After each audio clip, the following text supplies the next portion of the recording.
So we should not compromise or tolerate all this in a way of our requirement as citizens, because we are the real owner of this country.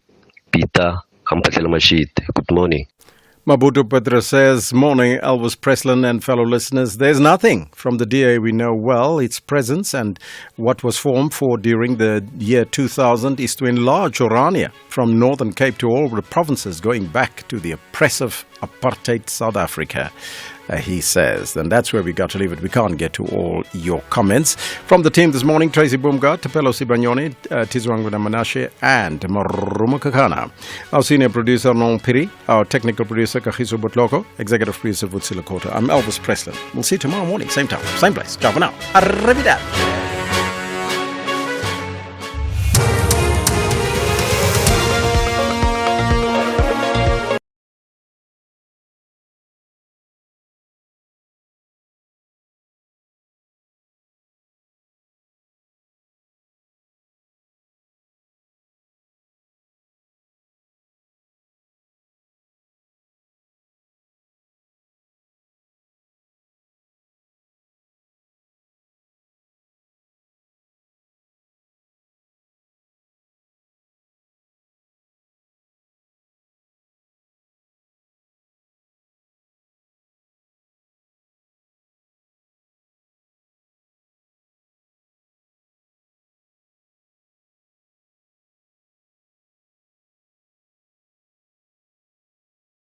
Building says they are in disbelief.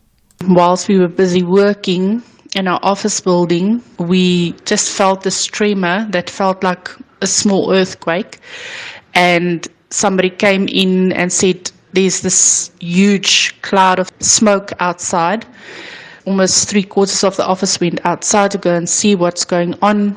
And we could see clearly that the building that they were busy constructing a couple of 100 meters away from where we are wasn't there anymore. Free State Agriculture has advised farmers to strictly screen potential employees and share information of their operations. This follows the murder of an elderly couple on a farm in Glen outside Bloemfontein at the weekend.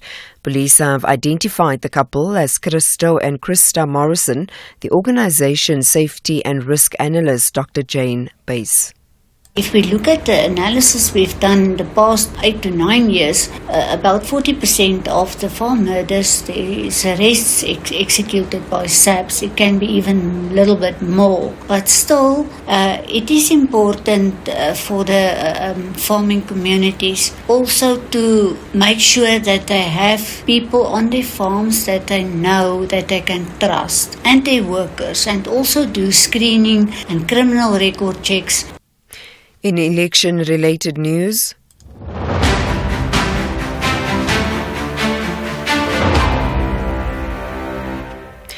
the Arts and Culture Minister Zizi Kodwa has accused the DA of using an election campaign advert to sow seeds of discord in the country.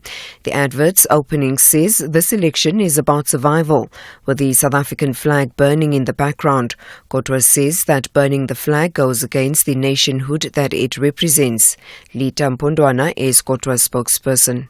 As custodian of all national symbols, which include the South African flag, the minister strongly condemns this advertisement. This action by the Democratic Alliance offends the gains South Africa has made as a free and non-racial democracy, and the blood, tears and sacrifices it took for the country to gain this freedom. The South African flag will not be used as an instrument to sow division and hysteria in our nation.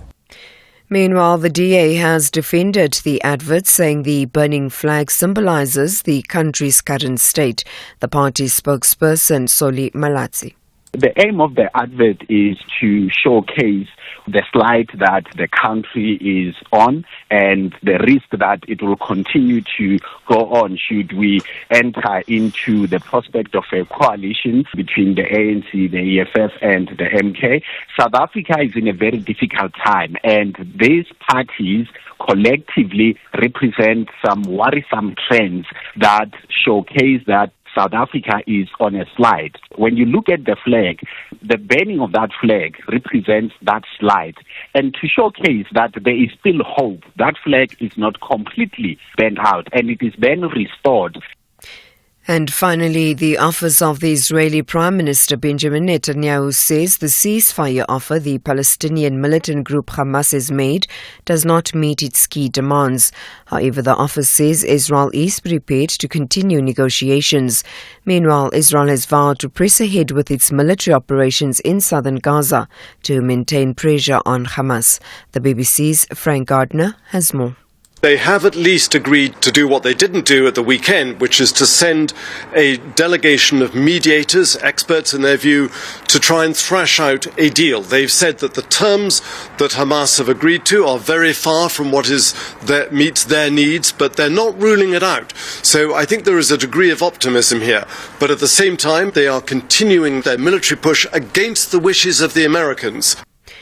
Recapping the top story, authorities in George in the Western Cape have confirmed 4 people have died following the collapse of a multi-story building under construction. They say rescue efforts are still underway following the collapse, which happened yesterday afternoon. For SFM News, I am Anne Musa. A very good morning to you. In your SFM Sports headlines, SuperSport United are seeking redemption in tonight's DStv Premiership clash against Sekhukhune United, eyeing a spot in the CAF Confederations Cup. And in rugby, Asitandele Ntoyanto steps up for the Springbok women in Madagascar as they gear up to defend their title against Kenya. More details coming up just before 6:30. SAFM. Guiding you through the rush hour traffic. Good morning. If you're driving up into Pretoria on the M1 North, there are multiple lanes closed for overnight roadworks, which are still in place between Linwood Road and the N4 Emalafeni Highway. So that, if it's not lifted soon, will have a major impact on traffic flow. We'll watch that for you over the next hour or so and get an idea of exactly what's happening. If you're driving through from Peter Maritzburg to Durban, a broken down truck just after Ashburton, so Ashburton through to Linfield Park, that's the one to watch for there. Cape Town, Baden-Powell Drive open. It stayed open overnight last night. Stays open this morning as well. Normal flows at the bottom of Khayelitsha. And just into the Eastern Cape area, there's some protesting again on the R56 between Matatial and Mount Fletcher. So expect another morning at least of disruption on that busy route. With your traffic update, I'm Rob Byrne. SAFM Sunrise starts now. SAFM Sunrise. A vivid start to your day. 6 minutes after 6, good morning. Welcome to SAFM Sunrise. I'm Stephen Grootes. Glad you're with us this morning. And my heart is sort of in my mouth in a little bit, in a way, looking at the building collapse in George. You heard an update in the news bulletin there. Elvis was speaking to officials as well. You heard the number of people who, it seems, may still be missing at 51. And when you've got a building that collapses on construction workers in this way, and people say 51 people are unaccounted for, you really do just think the worst, don't you? So very, very scary. The total figure of people who are dead at the moment confirmed who've passed away is standing at 4, but with so many people unaccounted for and so much rubble, if you see pictures of it, you'll see how much rubble there is in George where this building has collapsed. And so it's very, very scary. And I think it's going to be a little while before we know exactly what happened. Also, I imagine they'll be checking registers and things to see how many people were at work at the time. But it does seem that from what I can understand, sort of 51 people, it's a very large number of people. It's an awful thing that's happened. And very, very scary. You know, you look at some of the pictures you see of the building being constructed, surrounded by scaffolding, and then you look at the pictures now, and it's just complete devastation. And you sort of just say, where are the workers, where have they gone? So very scary indeed. We're going to try and get you as much as we can. Very difficult to, and some of the people you don't want to bother too much because they're actually on the site trying to rescue people. I understand that help has come from other parts of the Western Cape to George to try and deal with this. Gift of the Givers there as well. They actually had a team in the area as it happened. So watching that story develop. If you're in the George area, by the way, and you've seen anything, maybe just what people are telling you from what they've seen as well, please let us know on 086 000 2032. And if you could just, update us from what you've seen from the George area as well. And I think this is going to be really the big story of the next couple of days is in fact going to be what's happened in George. Just awful to see a building collapse like this. There are other stories moving this morning, and I feel I must sort of update you on them, and we'll try and get as much comment as we can for you on the situation situation in George. Big developments in the Middle East overnight in Gaza. Israel continuing its rocket attacks, sort of stepping up its attacks into Rafah in southern Gaza, killing what's described as multiple people. Is such a strange phrase, but many people have been killed there again overnight. Meanwhile, Hamas, it seems, has appeared to accept a sort of Israeli offer, although it's a little murky for me at the moment, and I'm just awaiting some more clarity. But it seems now that Israel are going to send a team to Qatar, where the negotiations have been, and that's where there'll be some kind of discussion between Israel and Hamas. And it seems there's been some sort of preliminary progress. Let me put it like that, very carefully. I think everyone wants peace there. You want the fighting to end there. You want, you want this sort of conflict to stop. We don't get our hopes up too much. And so, we need to just sort of see what happens there. But people just trying to see if what is actually going to happen and how that is going to play out. Very, very important story as well, of course. The big political story this morning, I think, is still around the DA's advert. And it's the image. It's a very evocative, I think, a very emotional. I think you can say it's disturbing, actually, to see an image of our flag, the flag that represents us, the multicolored flag, being burnt in that way. The DA says that this is to sort of show what will happen to South Africa if there's an EFF, ANC, MK coalition. Zizi Kodwa, the sports minister, the Minister of Sport, Arts and Culture, he says that he's condemned it completely. He says that this really is, offensive. He says it's simply unacceptable. And basically his sort of point, I suppose, is that this is really a sort of, a kind of, the image of South Africa, a desecration. I think that's the word that I'm looking for. He says that it's, offending and insulting the nation to use this image of burning the flag in a political advert.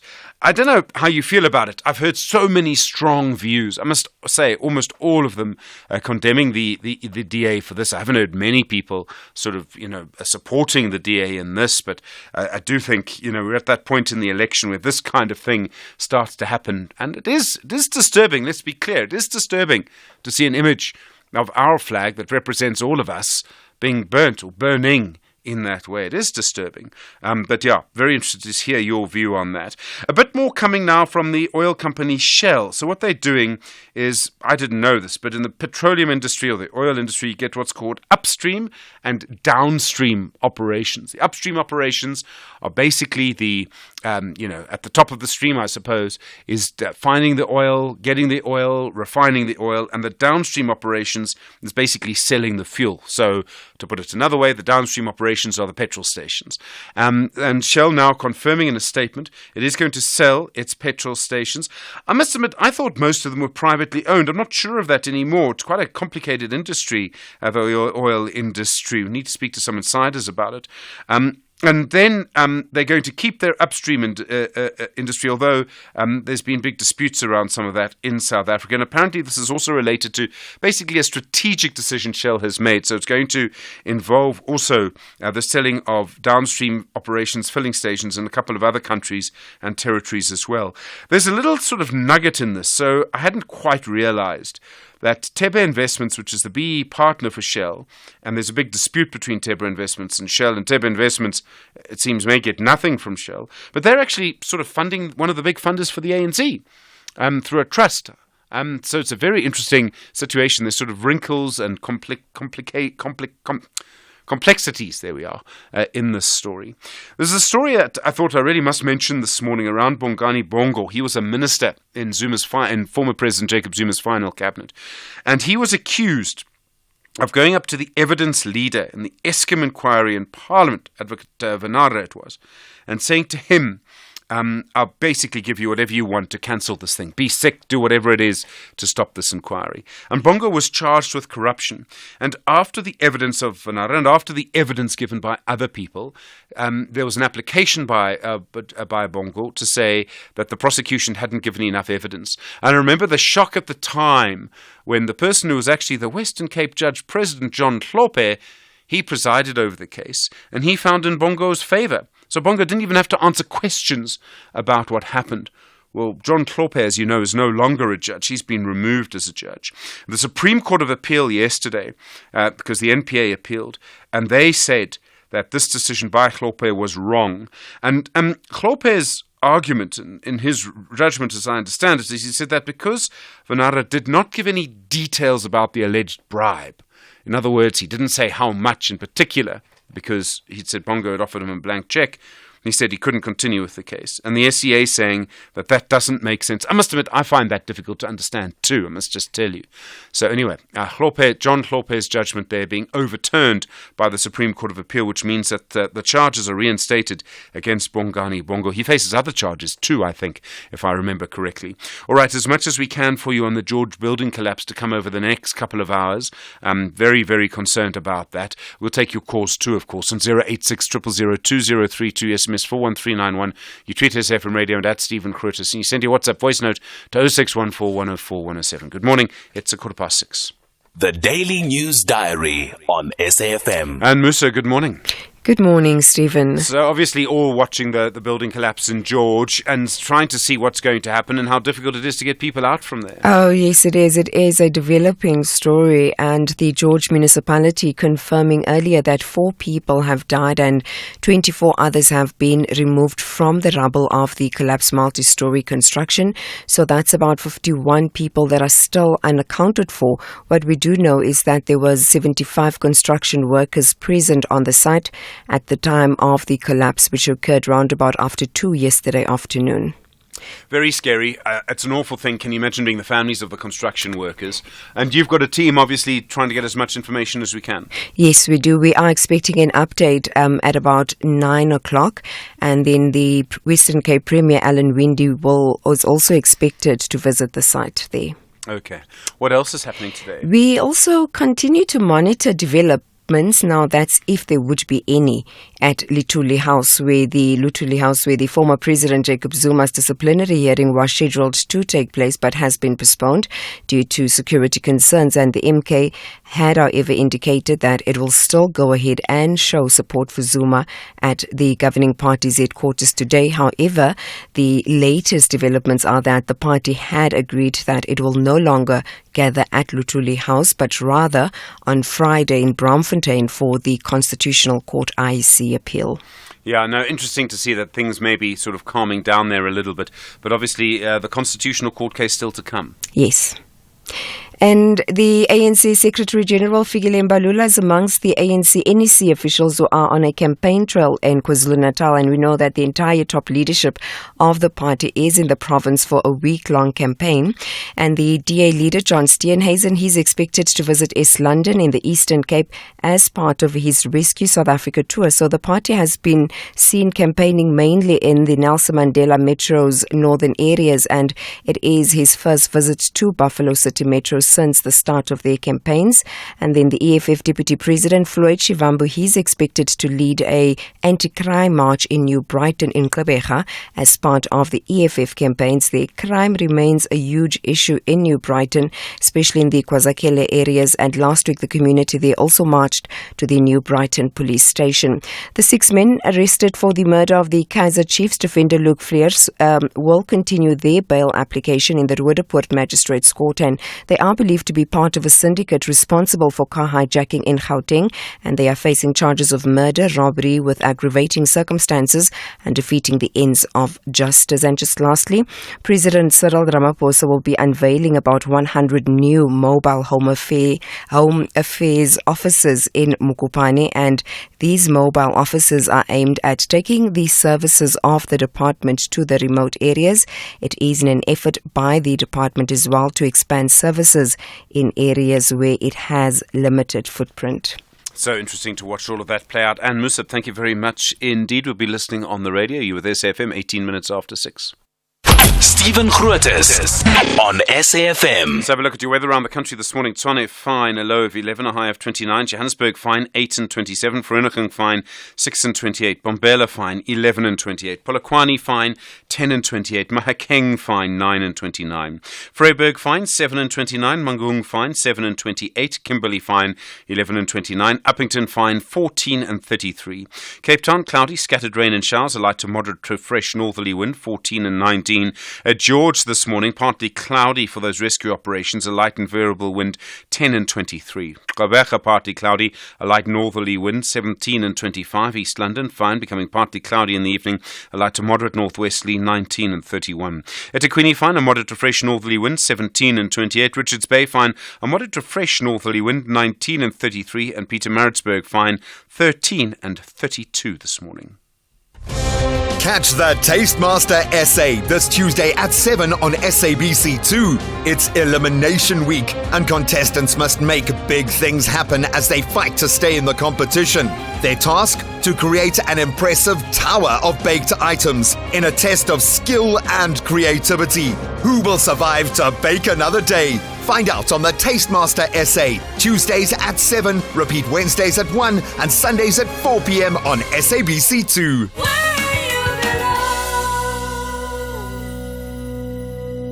At Specsavers, we're committed to offering affordable and professional eye care. That's why we're offering 1,500 Rand worth of savings with our winter promotion. Get a free frame up to the value of 1,500 Rand or use the 1,500 Rand on one of our leading lens enhancements. To qualify, simply purchase a comprehensive eye examination and prescription frame and lenses. Book online or call your nearest store today. Specsavers, for affordable eye care and a whole lot more. T's and C's apply. EFC is live this Thursday. Two grappling wizards will battle it out for the vacant welterweight title at EFC 113 as Gelson Souza and Zakir Banat fight it out for championship glory. Plus, Faiz Jacobs is out for revenge against the great Sylvester Chifumbu for #1 contendership. EFC 113 live this Thursday. Watch it on SABC Sport Channel on DTT Channel 4 from 7 p.m. Brought to you by SABC Sport. Worldview Update, bringing you closer to international or global news. 21 minutes after 6, good morning. The Chinese President Xi Jinping is now on a 3-country tour of Europe. He's in the continent for the first time in 5 years, at a time when the relationship between China and Europe does appear to be under some strain. The EU seems to want to protect its markets from Chinese competition, particularly in the electric vehicle market. There's also a huge difference in the way they see Russia's war in Ukraine. The EU supports Ukraine. China has a very close relationship with Russia. Professor David Munyai is the director at the Center for Africa-China Studies at the University of Johannesburg. Professor Munyai, good morning. Good morning to you and to all viewers and listeners. How difficult is this trip going to be? I mean, it seems relationships between the EU and China are maybe not as warm as they were before the pandemic. There are quite a number of investigations that are being taken by the EU. But as it stands, President Xi Jinping's visit to France has been successful. And there's an understanding, I think, particularly with France, since they're celebrating 60 years of relationship, France being the very first country that recognized China in 1964. The mere fact that France also depends on China in terms of goods, whether it's wine and quite a number of other Airbus, and therefore the understanding between the two leaders is that any world trade or disagreements is going to result in a lose-lose. And I think they're trying to find space and ways of managing that trade relation. I mean, some of it's sort of simple economics, right? I mean, the West believes China is about to flood its markets with cheaper electric cars and other items. I mean, are these things that can be negotiated around? People can sit down and kind of discuss them or work out a way to manage a situation like this? In some areas, yes, indeed, they would definitely do. But when it comes to Europe and countries such as Germany, France, are not similar to the rest of Europe. At EU level, they might agree to take a very strong position in their trade with China, but individual countries will look into their own interests. I mean, German cars are also selling in China, so I do not think Germany or France will agree with the rest of Europe on everything. I think they'll talk about it, but they'll try to find ways to maintain their own goods in China, because I think if they go hard on China, China will do the same. In terms of incoming European goods within its own borders. And obviously they have very different views, well, I think they do, on the Russia-Ukraine conflict. I mean, Europe's not going to change its view. It's strongly supported Ukraine. Xi is probably not going to change his view either. He seems very close to Russia. It certainly looks like that.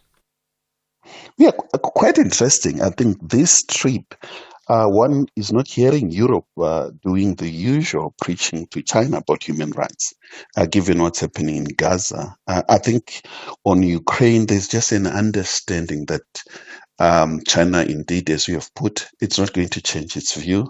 Europe is hard on Ukraine, and recent moves by some countries in Europe, I mean, supplying weapons to Ukraine that's going to get right straight into Russia itself.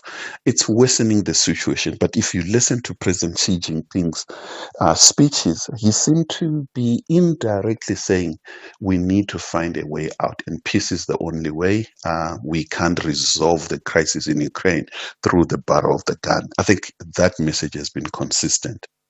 There was a piece in The Economist published a few weeks ago now by Professor Feng Yuzhen, a professor at Peking University, a senior academic in China.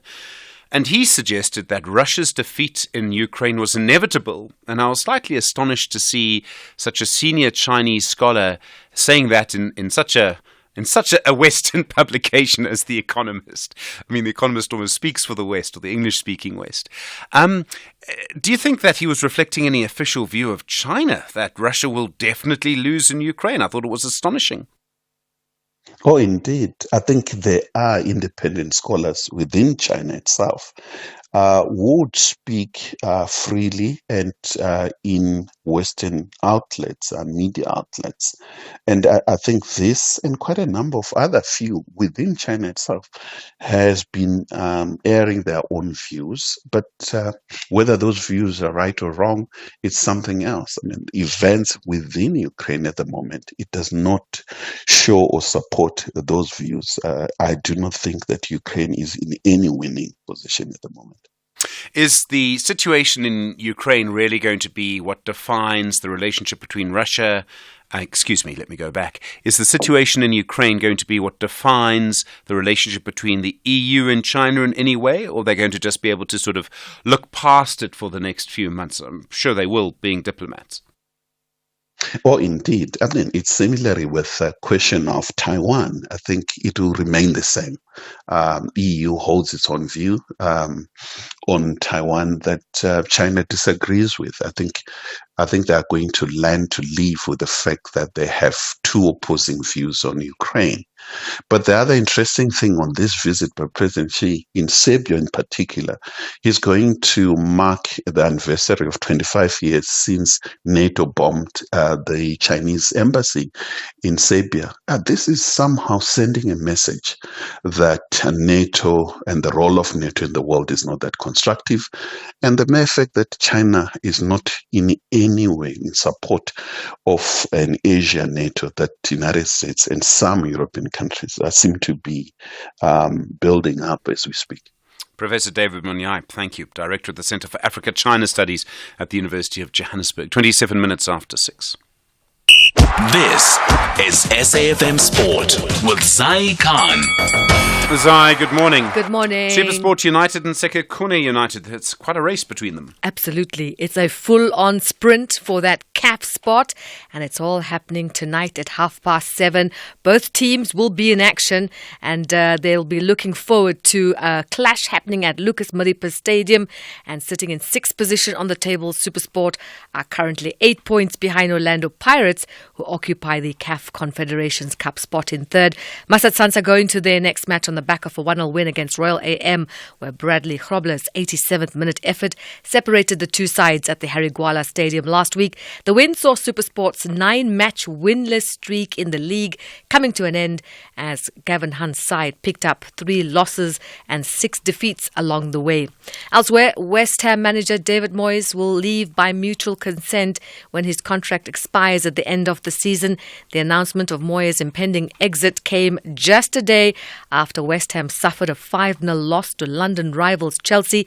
Now, the announcement came amid media speculation that former Real Madrid Wolves, and Spain manager Julian Lopetegui has agreed on a deal to replace Moyes.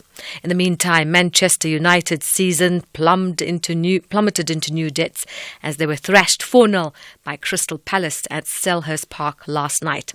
And rugby news, Asitandile Intoyanto has been called up to join the Springbok women in Antananarivo for the remainder of the Rugby Africa Women's Cup, currently underway in Madagascar.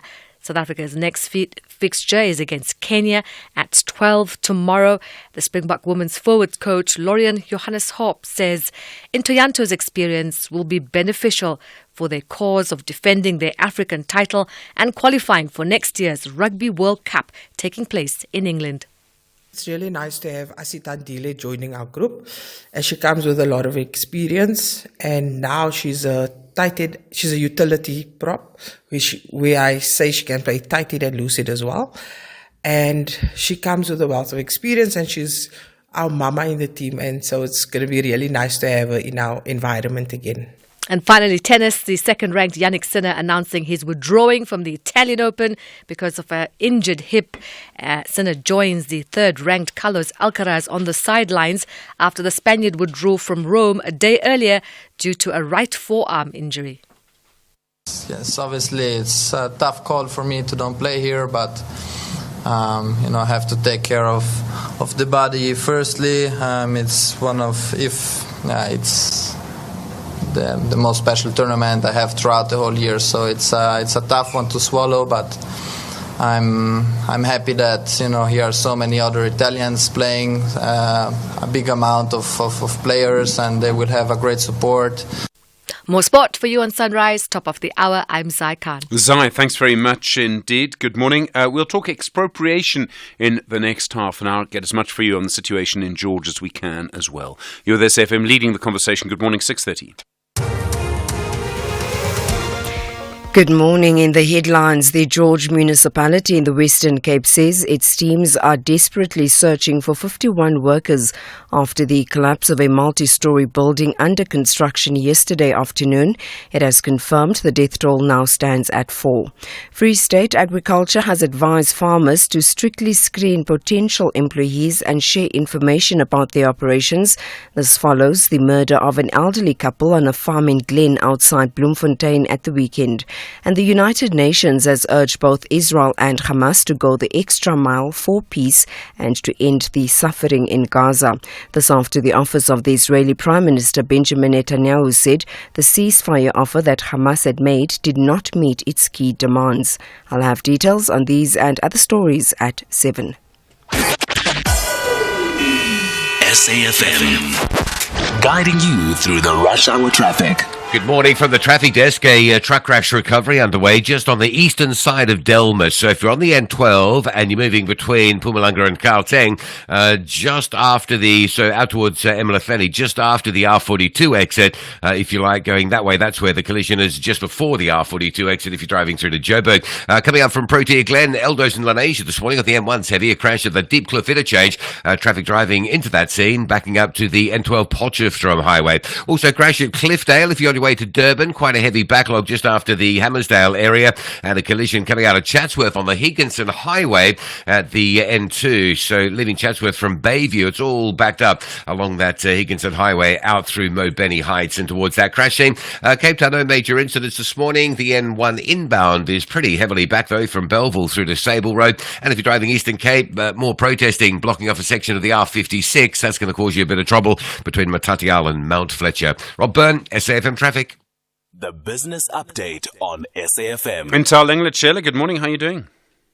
Morning, Stephen. I'm well, thanks. I hope you're good. All good. How are the markets looking?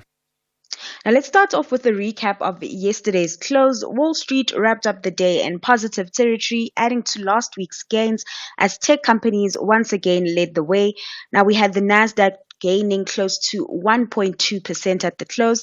The local bourse also extended gains as sentiment improved after those softer US employment numbers, which then fueled rate cut hopes. The all share ending the day up 0.46%. Now for a look at today's activity, Asia markets, those stocks taking cues from Wall Street and powering through with the positive sentiment that we saw yesterday filtering through to today and into that region. Indexes in Japan and South Korea are also playing catch up, returning from a long weekend. Now in your currency action, the rand remains firmly under 19 to the dollar, supported by upbeat local data and a softer greenback. And Redefine Properties, they're finding it quite tough going. Now, during the interim period, Redefined delivered a 6.1% increase in its income, somewhat shrugging off the impacts related to elevated interest rates. Now, this comes as it posted a strong operational showing, and it's pointed to its diversified nature, which has helped it remain defensive in this environment, Stephen. Now, Redefine owns properties in the retail space, logistics, and office space. The company owns shopping malls like Benmore Center and Mall of the South, and that retail space continues to perform well as it managed to keep most of its tenants. It's also delivered growth from its office properties. Now, this is a space that has been struggling, especially after the work from home trend gained traction during COVID, but Redefine says its office properties are in demand as they are well positioned. The logistics properties in the meantime continued to flourish, but there are concerns on that front as vacancies increased from 4.8 to 7.1%. And private sector activity improving in April. Now, Stephen, the suspension of load shedding is boding well for South African companies. According to a survey by S&P Global SA, business conditions improved marginally, with the index rising to 50.3 in April from 48.4 in March. Now, the economic director at S&P Global Market Intelligence, Andrew Harker, said April was a month of stability for local companies, with output and new orders falling only marginally. He further said that companies are feeling more optimistic for the future and expanded capacity in April through hiring and purchasing additional inputs. Now, the group is confident that the upbeat momentum can be sustained. Harker says that some of the headwinds that have held the private sector back showed signs of easing last month, as we mentioned, that reduced power cuts and a lesser degree of supply chain delays. Now, S&P also expects demand to pick up after the national election. Intaleng Lechela, thanks very much indeed. Intaleng back, of course, in an hour's time. More business news through the day here on SAFM. Africa Update on SAFM Sunrise, a continental overview of current African affairs. Faith Mabera in for Sipho Mantula today, and Faith Mabera, of course, is at the Institute for Global Dialogue. Faith, good morning. Thanks for your time. Good morning, Stephen, and good morning to the listeners. That big US-Africa Business Summit, it's underway in Dallas, Texas today. Yes, this is the 16th iteration of the US-Africa Business Summit. It's organized by the Corporate Council on Africa. It's going to be held until the 9th of May, and we're expecting to see just over 1,500 attendees, including heads of state, government officials, public and private sector business leaders, and a number of institutional investors. Of course, the theme of the summit is on fostering sustainable business partnerships across various sectors like agriculture, energy, healthcare, infrastructure, and technology. But apart from that, we are also likely to see discussions go deeper into challenges like climate change, healthcare disparities, and also the notion of fostering a very strong sustainable development and responsible business practices. So overall, very key discussions that are central to the dynamic US-Africa investment and trade partnerships. And people are trying to find a crisis to the situation, trying to find a solution to the crisis in Mali. There's an inter-Malian dialogue. Yes, the dialogue is basically going to center on peace and national reconciliation. It's expected to last until Friday, and this comes on the back of the ending of a major 2015 deal between Malian authorities and armed separatist groups in the north. What's interesting is that this dialogue has been boycotted by a majority of the opposition, which sees it as a pretext for the regime to actually prolong its rule. And this came on the back of, after the 2015 framework agreement had been suspended, we saw unraveling of just the kind of lull in fighting. We saw resumption of skirmishes between the separatist and Malian authorities last year, and this has continued under atmosphere of tension.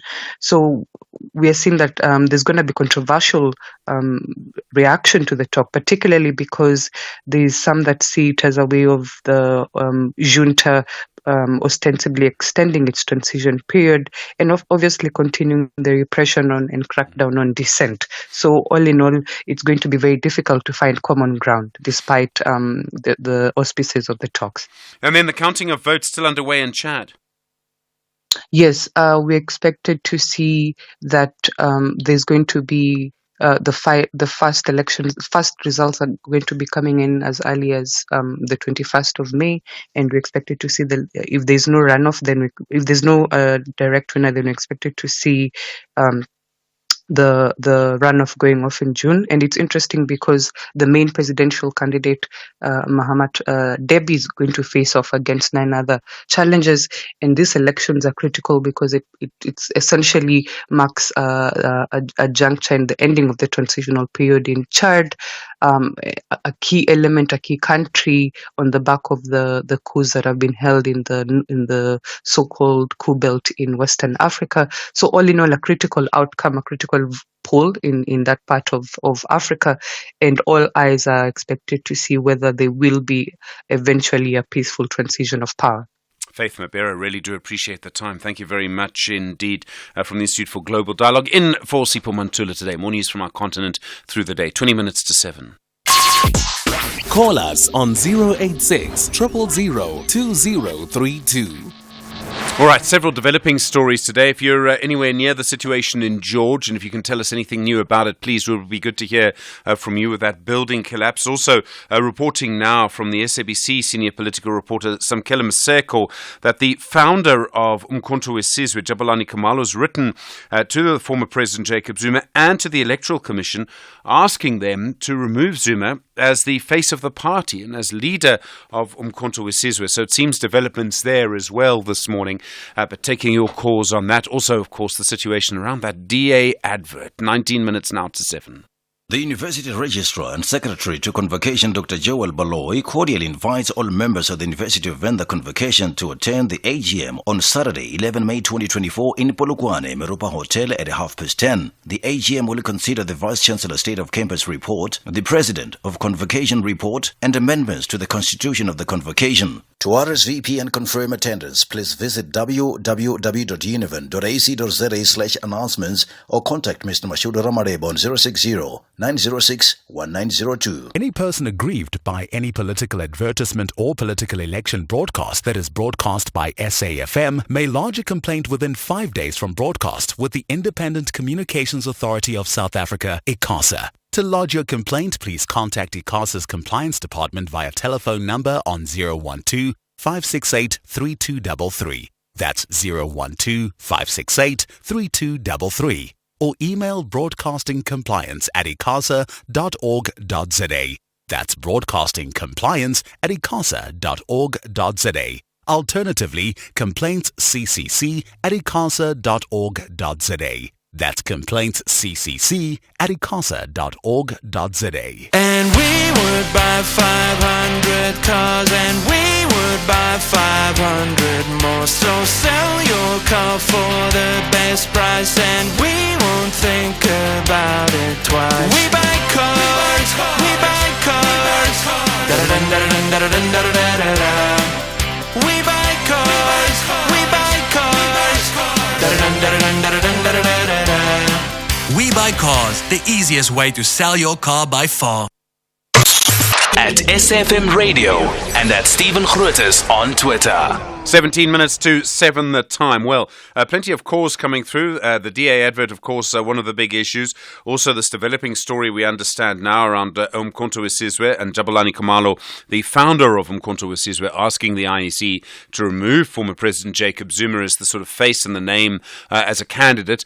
Also, then the George building collapse. Just a confirmation. I think we'll be able to have more for you after 7 o'clock on that, because there's so many details that we're trying to get through and trying to find out a bit more about with that situation there in Georgia. And the big fear, of course, is that we're going to see, 50 people still unaccounted for. So a very difficult situation.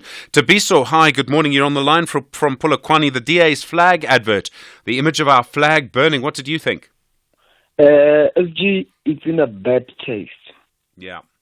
I understand that we are going for elections and parties are trying by all means to try to entice the voters in terms of what they can do or not do. But to deplete a burning flag some few days just after we celebrated our 30 years of freedom and democracy. It's in bad taste. I mean, we can't be celebrating 3 decades of our democracy in this country, and a particular political organization decides to do what they have done. And I think we need to condemn that in all manners that we can do. It cannot be right that with the hysteria, I call it the match season that we are in, particularly as when we approach elections, when they decide to do something like that. But it clearly shows, Stephen, maybe there is something that we don't know in this particular context. Yeah. It looks like maybe DA is trying to entice and maintain the minority of those that have actually, you'd know that, Stephen, that after 1994, a particular section of the National Party started what you call a new National Party, and maybe those who go to church says that they might have seen God and decided to join the progressive forces at that time, and the National Party was not there. So now you will always have a section of our society which believe that the pre-1994 was good for them, and then therefore, by virtue of maintaining them, they would do that and try to maintain them. And I think we must condemn it, and the DA must come out and apologize to the people of this country. I hope the people of this country, if and when they go to the polls, they could see the kind of individuals who they are. We've been raising these particular issues time and time and again. Okay. I believe that time. Tabiso and Polokwane, thank you. Appreciate the call. Shata in George. Shata, hi. You were in front of the building when it collapsed in George. Good morning. Good morning, Stephen. I had to go and drop a key for my housemate. It was devastating. So what did you see? Stephen, it's just the noise. Just the noise, and then when you look into the window, the building is down. Sure. I am in construction myself. There's a whole lot of defects that was happening in my own observation, in that project. I've asked the question, why, after the casting of the slab, why are they removing their staging so quickly and backpropping? It was happening so quickly because you need a certain time for the concrete to cure properly to reach its maximum strength before you could, remove all your staging and everything. But now again, that having said, with my little knowledge in the industry, there's no way a building will collapse like that from the 4th or 5th floor all the way to the ground floor without, I don't want to say sabotage or anything, but for me it just does not make sense. There's more to this than just the structural integrity of the building being compromised. And it must have been such a noise as well, Shata. I mean, such a strange noise. Well, it was shattering. You don't understand. We thought it's an earthquake. What is happening? We thought all the people in the CBD slice are now in danger. That's how much the impact, the noise was. That's how much the noise was. It was bad. Yeah, sure. All right, Shata. It was bad. Yeah. Okay, Shata, thank you for that. I appreciate that. On the line from George then. Very, very scary to sort of hear how this has played out. 13 minutes to 7. Agenda-setting conversations of the day. Well, there are more warnings from several groups that they could challenge the expropriation bill if the president signs it into law. It was passed by Parliament in March, still hasn't been signed. The bill allows the state to expropriate land under some circumstances. Makone Maja is a campaign manager at the Institute for Race Relations, one of the groups who oppose it. Makone, good morning. What is it in this bill? What is in this bill that you object to? Why do you believe it might be unconstitutional? Hi, Stephen. Thank you so much for having me, and good morning to all your listeners. So we, in our petition to the President, asking him to not sign the bill, we cite constitutional grounds on which the bill remains unconstitutional, citing specifically procedural defects within the bill as well as substantive one.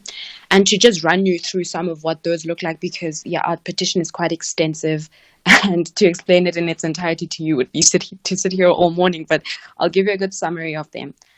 So, for example, in terms of procedural defects... I'm sorry, Makone, I understand procedure matters, but get to the substance. What is it in the bill that you believe is unconstitutional?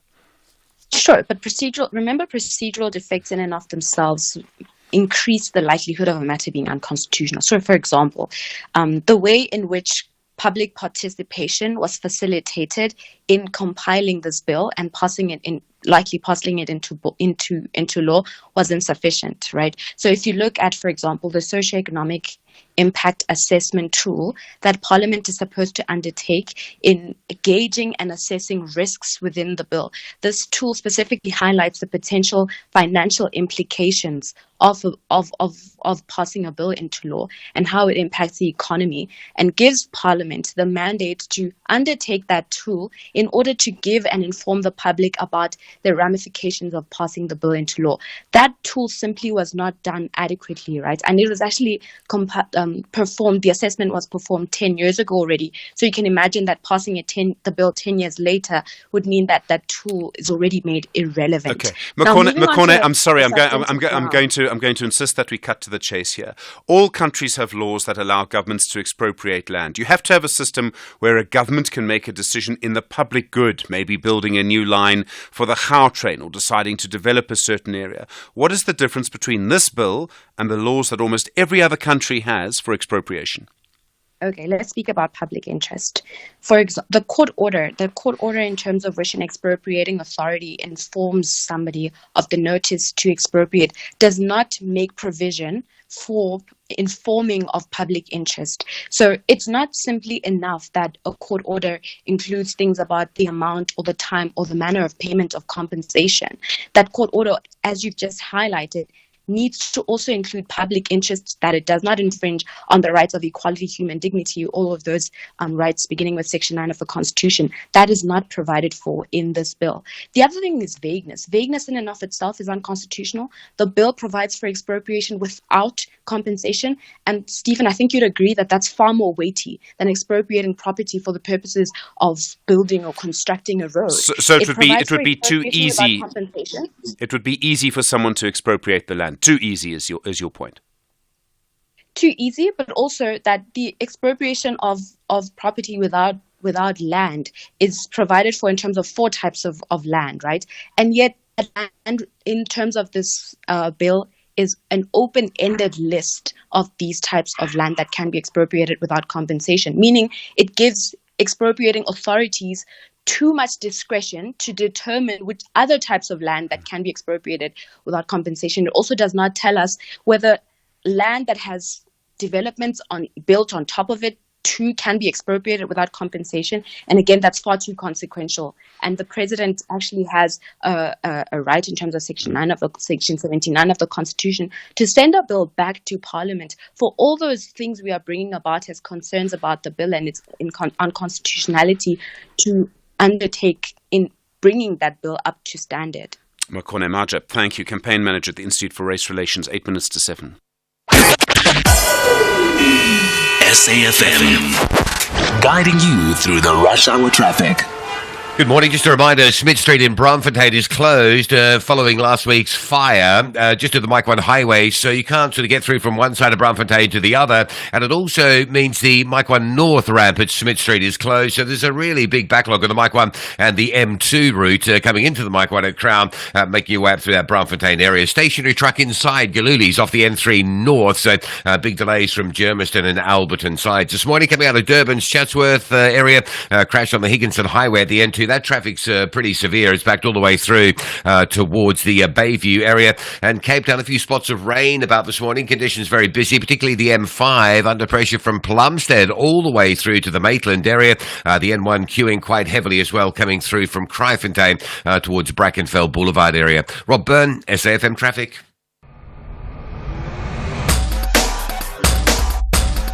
SAFM 104 to 107. Nationwide. All right, 7 minutes to 7 the time. As you know, many different things going on this morning at the moment. Due to hear from Kenny Kunene, the member of the Mayoral Committee for Transport in the city of Joburg, about the M1 bridge, major bridge in Joburg between Carr Street and Smith Street. And there was damage there caused by that big fire. Other calls coming through this morning around the DA's flag advert. And, of course, the issue, as we understand now, around Umkhonto weSizwe, and that developing story, some Kele Maseko from the SABC reporting on that this morning, essentially saying and publishing documents that show how the Jabulani Khumalo, the person who we understand founded Umkhonto weSizwe, now says that former President Jacob Zuma should not, in fact, be on the party's list. So a lot of developments there this morning. We understand we are going to have updates for you on the situation in George. You heard from Shata earlier, who was actually there. The sound, the description of it, very, very scary. Can you imagine just walking down a road, being in a building and seeing the building opposite the road from you just collapsing? Very, very scary thing to see, and just almost unimaginable as well. So we'll try and find out more for you about that situation. So that developing very strongly as well this morning. Other issues, of course, coming up as well during the day, and we'll hear more from City Power and their dispute, from Eskom and their dispute. Let's hear now from Umfundo on the line from Cape Town, the flag advert by the DA. Umfundo, which way do you go on this? Now, Stephen, I think DA has went too far now. That's my personal opinion. Because I would understand if they were banning the flag of these political parties that they are mentioning on that ad, like your ANC, your Umkhonto weSizwe, your EFF, and all that. But now to ban the flag of the country, they're literally banning our country. They're saying that our country is in ashes. And Stephen, to make it even worse, I would understand if you've been running the show prior each and every election, and if you see, maybe we can do the stats here. The protests that we're encountering during these pre-elections versus the previous elections, I think it's far too less. I would relate if they were saying the whole country is in protest, then entire in contest of service delivery to the ANC. Then it would make sense that the country in itself, people are protesting left, right, and center and banning the roads. But if we rate that versus what they're doing, it's totally not in line. Yeah. All right. No, Mfundo, I hear you. So it's a matter of degrees as well. Mfundo in Cape Town. Errol in eThekwini. Errol, hi. You don't see anything wrong with burning the flag, really? Yeah, maybe I'm just one in a million. But you know what? This reminds me of. You remember Alan Paton wrote a book, Cry the Beloved Country? Sure. And it was the country was being destroyed by the apartheid. It was a beautiful country. Okay. And I listened to Oliver Dixon last night, and he also agrees that this is not the burning of the flag is all right. It can be represented in quite a few ways. The flag represents South Africa, and under the government of the ANC, and it is burning. It is being destroyed, ruined by the ANC, the way they are governing it. And I don't really see anything wrong with it. It is a bit controversial, and that's just my take. Errol, I know you like your sport, right? And I'm sure you watch plenty of people, whichever team it is, wearing the South African flag. How do you think they feel about it? I mean, I was thinking about them a little bit, and someone has, I don't know, in a rugby match or something, gone through absolute hell for their country, and now they see the flag burning. Yeah, well, as I say, it can be interpreted by different people. But that's just my take, All right. Yeah. Errol, I think you might be in a minority on this one. Let's see. KG and Mangaung, where do you go on this? There's absolutely nothing wrong with that advert. Really? Yes, people must try to refrain from being so fragile and so ultra-sensitive. Fragile, hey, KG? Yes. That thing is just an advertisement, it's a figurative advertisement. Sure. And if you are a South African, you would know that this is the state that our country is in right now. It is just the same as if they put out an advertisement of a map of the country itself on fire. Sure. For me, it would be the same thing, you know. And lastly, Steven, from my side, the bottom line remains: nothing will ever be right that will be done by parties like the DA. You know, if the DA goes out and patches potholes and connects water to people who don't have piped water, people will complain and say, "No, the DA is trying to embarrass the government." So I smell a bit of racism here from all these people who are complaining about. You mean racism against the DA? Yes, Steven. That is what I'm saying. All right, KG and Mangaung, I didn't quite see that call coming. Thank you. Timber and Soweto, do you agree with KG? 100%. You cannot ban a national treasure. We know we are in trouble. We know we are in serious economic situations and jobs and stuff like that. But at the end of the day, we respect our national treasure. That's our flag. I cannot even ban the previous national party flag myself as it stands now. I can't do that because of respect of what was treasured. It smells of racism here. And there goes my vote for DA.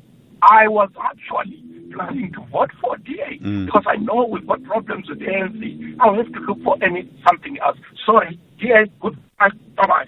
Sure. Timber and Soweto. Bye-bye, DA, he says. Well, interesting views coming through on this, and I did expect that there would be quite a strong conversation about it because, as you know, it is going to evoke all sorts of emotions and feelings, and I mean, in a way, that was the intention, wasn't it? All right. More to come, I understand. Yes, Mdu and Sons are both signalling me we will have more on the George building collapse, more, and try and understand more about that as well. You with SFM leading the conversation. Good morning to you. It's just gone 7 o'clock.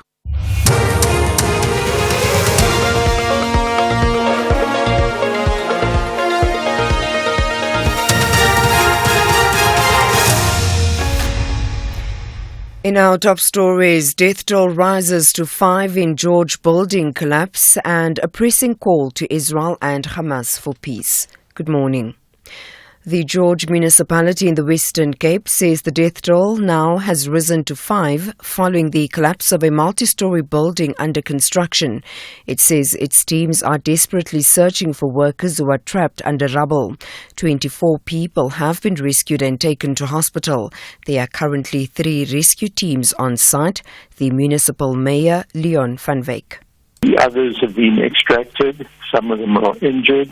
And we are still looking for 51 workers who have been trapped. There have been some contact with a number of them, and obviously trying all efforts there to extract them from where they are trapped. The Free State Agriculture has advised farmers to strictly screen potential employees and share information about their operations. This follows the murder of an elderly couple on a farm in Glen outside Bloemfontein at the weekend. Police have identified the couple as Christo and Christa Morrison. The organization's safety and risk analyst, Dr. Jane Pace. If we look at the analysis we've done the past 8 to 9 years, about 40% of the farm murders, there is arrests executed by SAPS. It can be even a little bit more. But still, it is important for the farming communities also to make sure that they have people on their farms that they know, that they can trust, and their workers, and also do screening and criminal record checks. In election-related news,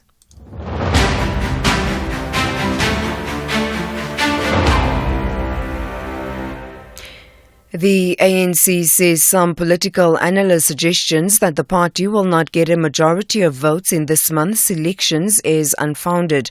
The ANC has deployed members of its National Executive Committee to KwaZulu-Natal this week to intensify the party's campaign ahead of the polls. The province and Gauteng have long been regarded as some of the ANC's strongholds. The ANC's national spokesperson, Mahlengi Bengu Mutsiri. We probably are the only party that is visible on the ground. I don't know how your viewers will reflect on that. So our campaign is strong. The coming in of the National Executive Committee and the massive army of the NEC, joined by the leadership of the various leagues and other constitutional organs of the ANC, the coming in of our alliance partners to KZN is to fortify and strengthen the work that is already being done by our structures in the province. The ANC Youth League has criticised the DA's election campaign adverts, saying it's cowardly and disrespectful. The advert's opening says this election is about survival, with the South African flag burning in the background. The DA has defended the advert, saying it symbolises the country's current situation. The League's national spokesperson Zama Kanyase says the DA should apologise for launching such an advert. I mean, you don't play with national symbols. You don't play with them at all. The only thing that you do with them is to promote them, is to educate about how to respect the use of them. We know there's a list of ways to handle the flag. We would appreciate someone who would go out and educate people on how to ensure that you handle the flag properly. There are many things that can be left to interpretation, but the biggest of them all is that as the ANC, we feel this should be treated as treason. And finally, the United Nations has urged both Israel and Hamas to go the extra mile for peace and to end the suffering in Gaza. This after the office of the Israeli Prime Minister Benjamin Netanyahu said the ceasefire offer Hamas had made did not meet its key demands. Israel has vowed to press ahead with its military operations in southern Gaza to maintain pressure on Hamas. The UN Secretary General Antonio Guterres. This is an opportunity that cannot be missed, and a ground invasion in Rafah would be intolerable because of its devastating humanitarian consequences and because of its destabilizing impact in the region.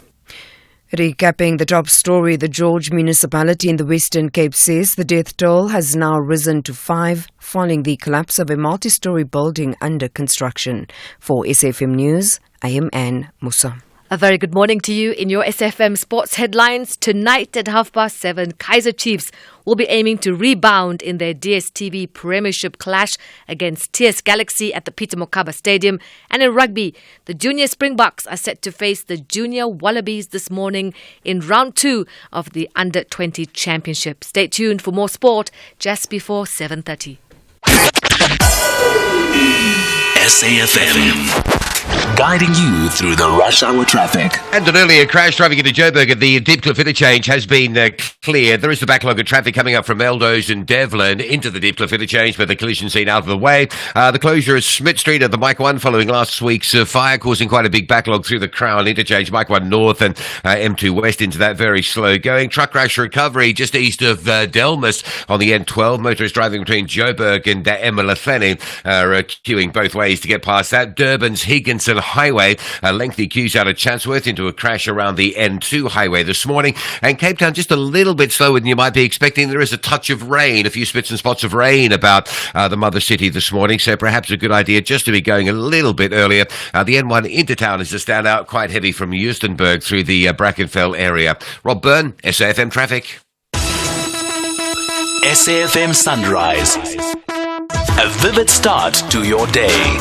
6 minutes after 7, good morning. You're with SAFM Sunrise. I'm Stephen Grootes. In a moment, an update for you from Colin Denier, the Chief Director for Disaster Management in the Western Cape Provincial Government, about the George building collapse. More on Joburg's roads after that big fire in the M1. Also, big police operation, Operation Chanela. 600,000 people arrested during that operation. More on that in the next half hour, 40 minutes as well. Your calls too around the situation in George. You heard from Shata earlier. Also, the situation around the DA flag. Were they right to, but the DA flag advert, were they right or wrong to show an image depicting the burning of our flag? 7 after 7.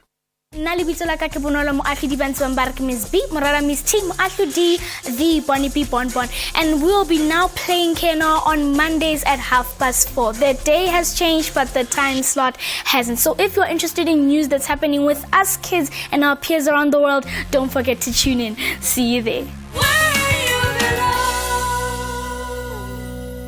Real savings, real benefits. Here's what real clients say about OUTsurance. My name is Alan. I'm 71 years of age and I live in Douglasdale. I'm paying 554 Rand a month for my 2022 Nissan Magnite. Want a car insurance premium that'll blow your mind? SMS out to 30754 now for a quote. It's quick, it's easy, and it could save you hundreds of rands every month. Here's Amy. To anyone who has not reached out to OUTsurance, what are you doing? Reach out today. Blow your mind, not your paycheck. SMS out to 30754 and see for yourself why OUTsurance was voted Best Car Insurer 2023 by the Star and Pretoria newsreaders. Here's Yusuf. It just shows that OUTsurance is top of the tops when it comes to insurers. SMS out to 30754 now. That's out to 30754. OUTsurance is a licensed insurer and FSP. T's, C's, and limits apply. Premiums are risk profile dependent and reviewed annually. Client comments do not constitute financial advice. The final stretch comes with high emotions and pressure keeps mounting. RB Leipzig are gunning for maximum points on home soil, but their visitors from Bremen believe in the power of 3 points. They want victory for themselves. This is the Bundesliga. Football as it's meant to be. Catch RB Leipzig versus Werder Bremen on Saturday 11 May at 3 p.m. live on SABC3. Also available on SABC Plus and SABCSport.com. Hashtag We Love It Here. Proudly brought to you by SABC Sport. For the love of the game. Agenda-setting conversations of the day. 9 after 7. Good morning. You with SFM. All right. The building collapsing in George yesterday on a main street, a building that was under construction. Let's get straight as many details as we can. Now, Colin Dania is on the line from George. He's the Chief Director for Disaster Management for the Western Cape Provincial Government. Colin, good morning. And I know you're very busy, so thank you for agreeing to speak to us this morning. Thank you. Good morning, Stephen. How difficult is the situation there at the moment? How many people are you still looking for? So the initial information we had is 75 people that were involved in the collapse. So we've accounted for 25 that we've been able to move off-site. 20 have been rescued and 5 have been fatalities. And then we have contact now with 12 people. So we can see them, most of them, we can hear them, we're in contact. But it's still going to take several hours for us to release them. You know, the concrete it's for 4 stories. It's really tough for the guys to get to them. So, yeah, it's going to be quite a few hours still on this operation. So we're still missing a large number of people, Colin. I mean, we're looking at, 30, 40, maybe more people who've lost their lives in this. Well, we're hoping that not all of them have lost their lives. So what we're doing now is the areas where we actually have contact with people, we're moving them and we're trying to get through them. And then what we'll do is we're going to start what we call delayering. So we'll start moving earth-moving equipment in, but not just moving everything to the side, literally picking up the floors and then going in underneath that. And we're hoping we're going to find... We're still in rescue mode, and we will be for 48 hours. So then only after that we're going to start looking at a recovery mode. So we're still optimistic. When you've got, as you say, the 12 people who you've made contact with, I presume it really requires human beings to move the things that are off them. You can't bring in machines to do that. You have to tread so carefully. Yeah, so we're working with, concrete breakers, drillers, all that kind of stuff. But yes, you have to work very carefully because you're working very close to patients. So there's a lot of work around patient protection, those kind of things. Is there other equipment you need there at the moment? Is more equipment on the way? There's more on the way. We have a couple of cranes, and the cranes will start coming in when we start doing the delayering. So, yeah, I think we're good with equipment. We're obviously running through consumables like you can't believe, things like carburetor, cutter, blades, and that kind of thing. And then your people have also been working all through the night. Are you able to rotate them? Yes, we've been rotating as much as we possibly can. So the first 12 hours, we virtually had everybody on scene. But from about 12 o'clock to 2 o'clock, we started rotating, and we start seeing coming back around 9, 10 o'clock. Colin Denny, I really appreciate the time. Thank you, Chief Director for Disaster Management in the Western Cape Provincial Government. On the line from the scene in George, Mario Ferreira is the Area Manager for the Garden Route in Southern Cape for the organisation Gift of the Givers. I know he's also been on site. Mario, good morning to you. Terrible situation that's developing there. What help are you able to bring? The Gift of the Givers is basically trying to support the families that is waiting in the anticipation whether their people are alive or not. So there's a big question mark that's hanging over the families that's in the area waiting. And we're trying to give as much support to them, but also to the rescue workers. We're providing food for them. We've got soup kitchens at the moment that's cooking food, providing hot meals for the rescue workers, for the families. We've got 3 sniffer dogs basically that came in that is ready also to assist with their handlers. Further on, as the need arises, we will obviously provide whatever is needed over the next couple of days. And obviously, I mean, there must be a lot of people around there trying to look at what's happening. It must have come as such a shock to that community. We heard from someone who was across the road. He told us when this happened. I mean, just the noise of it, he said, was so frightening. Yep, people ran over the surrounding buildings, not knowing what actually happened. I say the earth, the buildings surrounding it was actually shaking. So it's a terrifying experience, especially if you look at the what is lying down there at the moment. It's a heap of concrete rubble with steel intertwined in between it. Yes, there was a lot of people, curiosity and so forth, but I must compliment the SAP on the way they're actually handling the terrain, how they cordoned it off. The Western Cape government were their support given to the area that of equipment that they brought in. It is a proper rescue site. Mario Ferreira, thank you. Area Manager for the Garden Route in Southern Cape for Gift of the Givers. You with SAFM at 7:15 the time. Let's speak now to Chantel Edwards-Kloos, the spokesperson for the George municipality, of course, where this happened. And Chantel, good morning. I'm not an expert on the geography of George, I'm afraid to say, but my understanding is this happened right across the road from your building. It must be a tremendous shock to see this building that was under construction collapsing in the way it did so close to you. Absolutely. Yesterday was a very bad day for everybody in the municipal building. We got an enormous fright and obviously have been dealing with the fallout ever since back here in terms of the rescue operation. And, it's just shocking. The whole of George is very upset. Is there any support that you're able to offer? I know, obviously, we've just spoken to emergency services. They're doing everything they can, and it must also just be, a sort of blow to the heart of George in a way. Absolutely. So, in true form, the people of George have jumped in. Organisations are assisting in terms of food for our rescue personnel, our own rescue and disaster services, and we've got SAPS, etc., all involved in this rescue operation. We currently have over 111 rescue personnel on site at various times.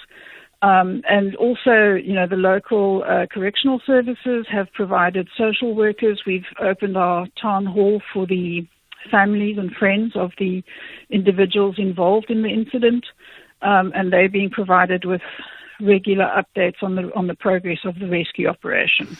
Thank you very much indeed. Chantel Edwards-Kloos is the spokesperson for the George municipality. All right, that's the situation then. We now know, as I understand it, at least 5 people have lost their lives, but still a very large number of people unaccounted for. 12 people have been made contact with. In other words, and I mean, it's too awful to think about, but it's 12 people who are alive, who are trapped by the rubble that rescue workers are now trying to save. Very carefully, and I imagine also just taking the greatest care to try and lift this rubble off them. We'll have more updates for you as we can. 17 after 7. Nna lebitso la ka ke Bonolo Moagi Dibantswang ba re ke Miss B morara Miss T Moahlo D the Bonnie B Bonbon, and we'll be now playing Kena on Mondays at 4:30. The day has changed but the time slot hasn't. So if you're interested in news that's happening with us kids and our peers around the world, don't forget to tune in. See you there.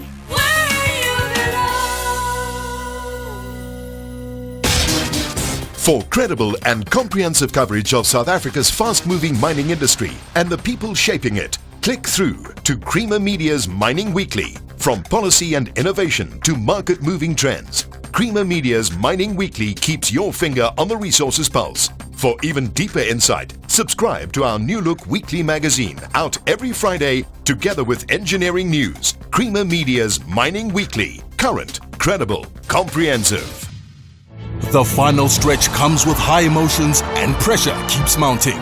RB Leipzig are gunning for maximum points on home soil, but their visitors from Bremen believe in the power of 3 points. They want victory for themselves. This is the Bundesliga. Football as it's meant to be.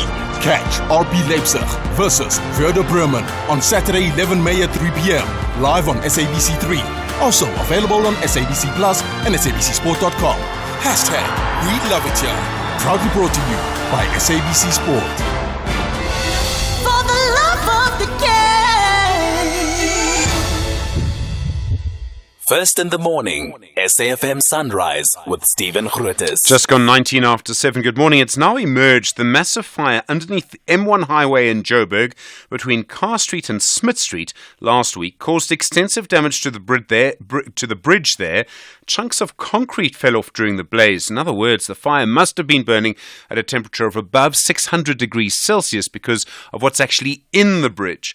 The fire was started by cable thieves. They were trying to steal cable in that area. City Power has asked the South African National Defence Force to help it to protect its infrastructure. Kenny Konene is the member of the Mayoral Committee for Transport in the City of Johannesburg, also the Deputy Leader of the Patriotic Alliance. Kenny, good morning.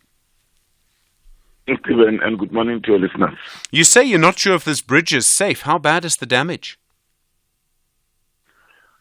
The damage is bad. We received the report late yesterday.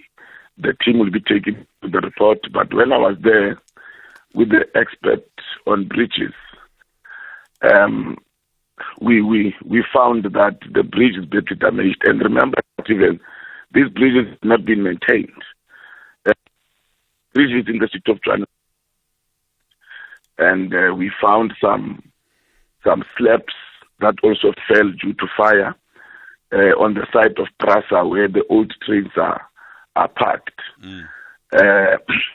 And that's why we closed Smith Street, because the same slabs run throughout, and they are also on Smith. And we have seen on Smith, there are those that seem to be detaching from the other slab that could also fall onto cars. So that's why we decided to take that precautionary measure to close Smith so that we can be able to provide inspection and Kenny, I'm gonna just ask you to. Action. All right, Kenny, we need a stronger cell phone line if you can. If you can, just move around for us. Sorry, I don't know if you misspoke there. When you say Smith Street, do you mean Smith Street, S-M-I-T, the road? Because that's the road that goes underneath the highway there. Smith Street, yes, that's the one we had to close because of what we saw on the other side where the slabs are falling. It looks like these slabs were glued to the other slab.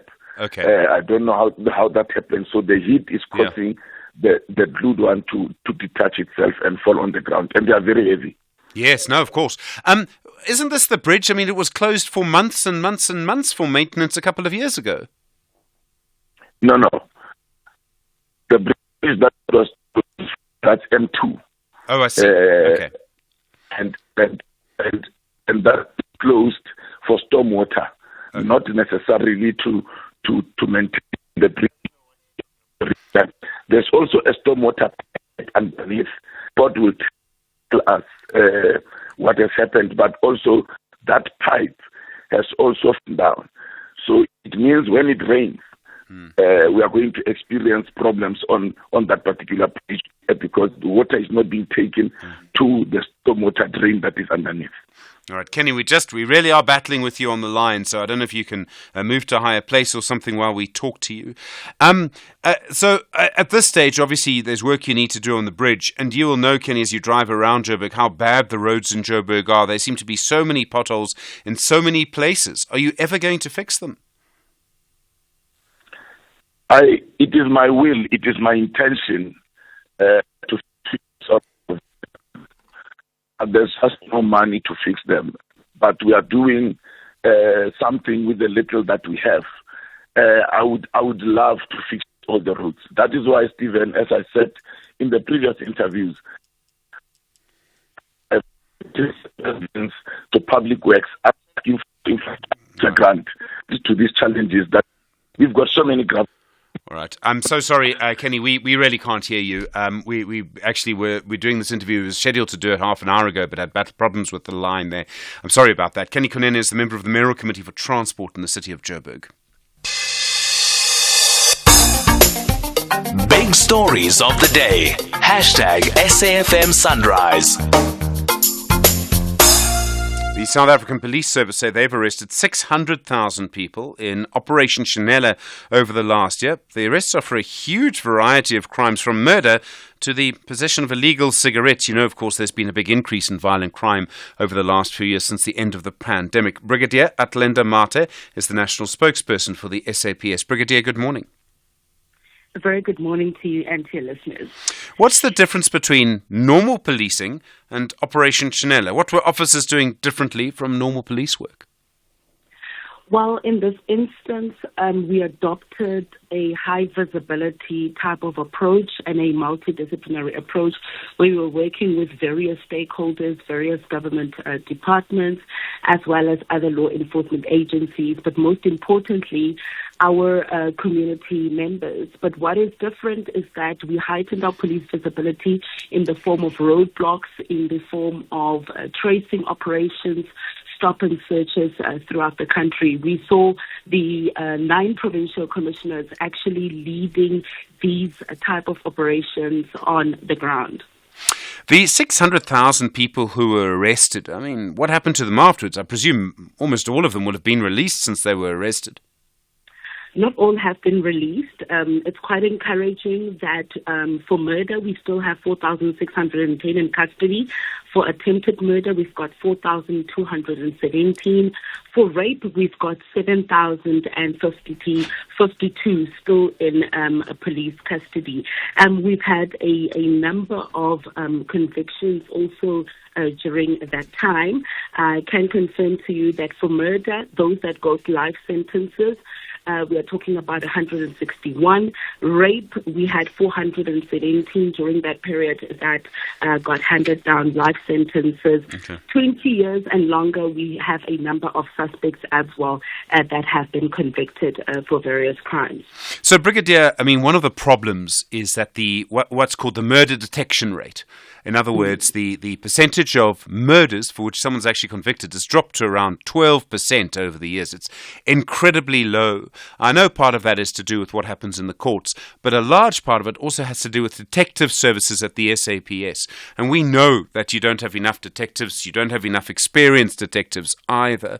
What measures is the SAPS taking to deal with that, to get more detectives back into the system? So we are doing all we can to resource and capacitate our detective unit.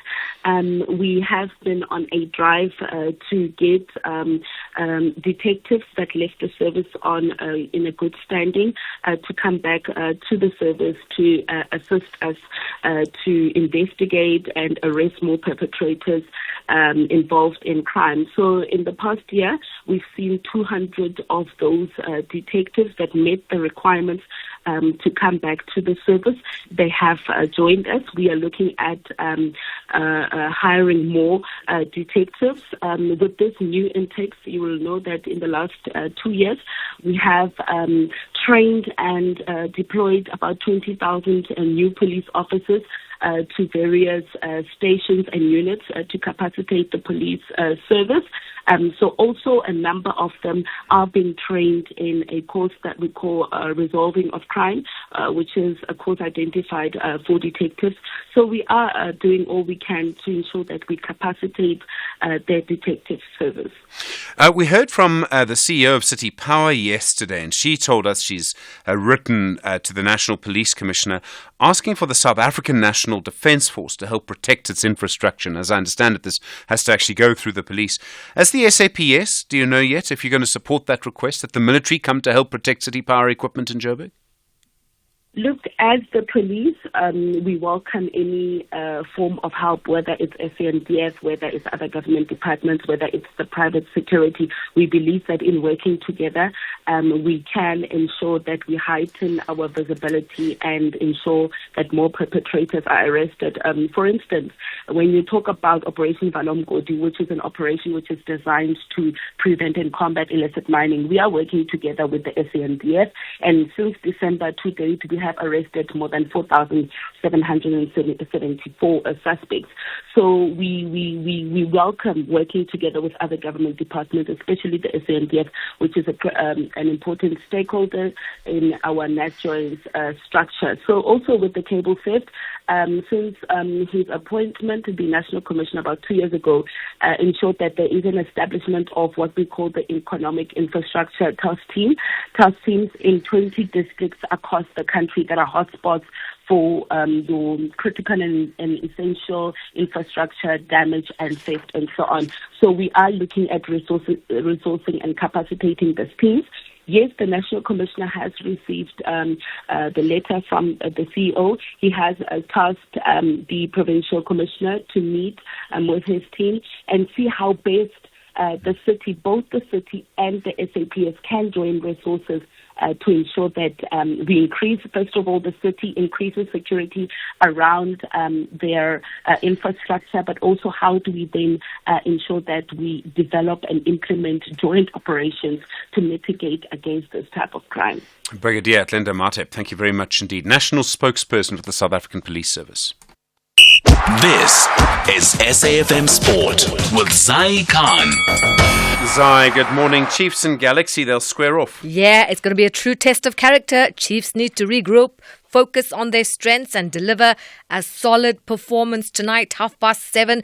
Now, the Amakhosi still licking their wounds after being thrashed 5-1 by Mamelodi Sundowns at home, and that was on the 2nd of May. Chiefs are occupying 8th spot on the DStv Premiership standing, 2 points behind 7th place Cape Town City and 2 points above 12th place AmaZulu.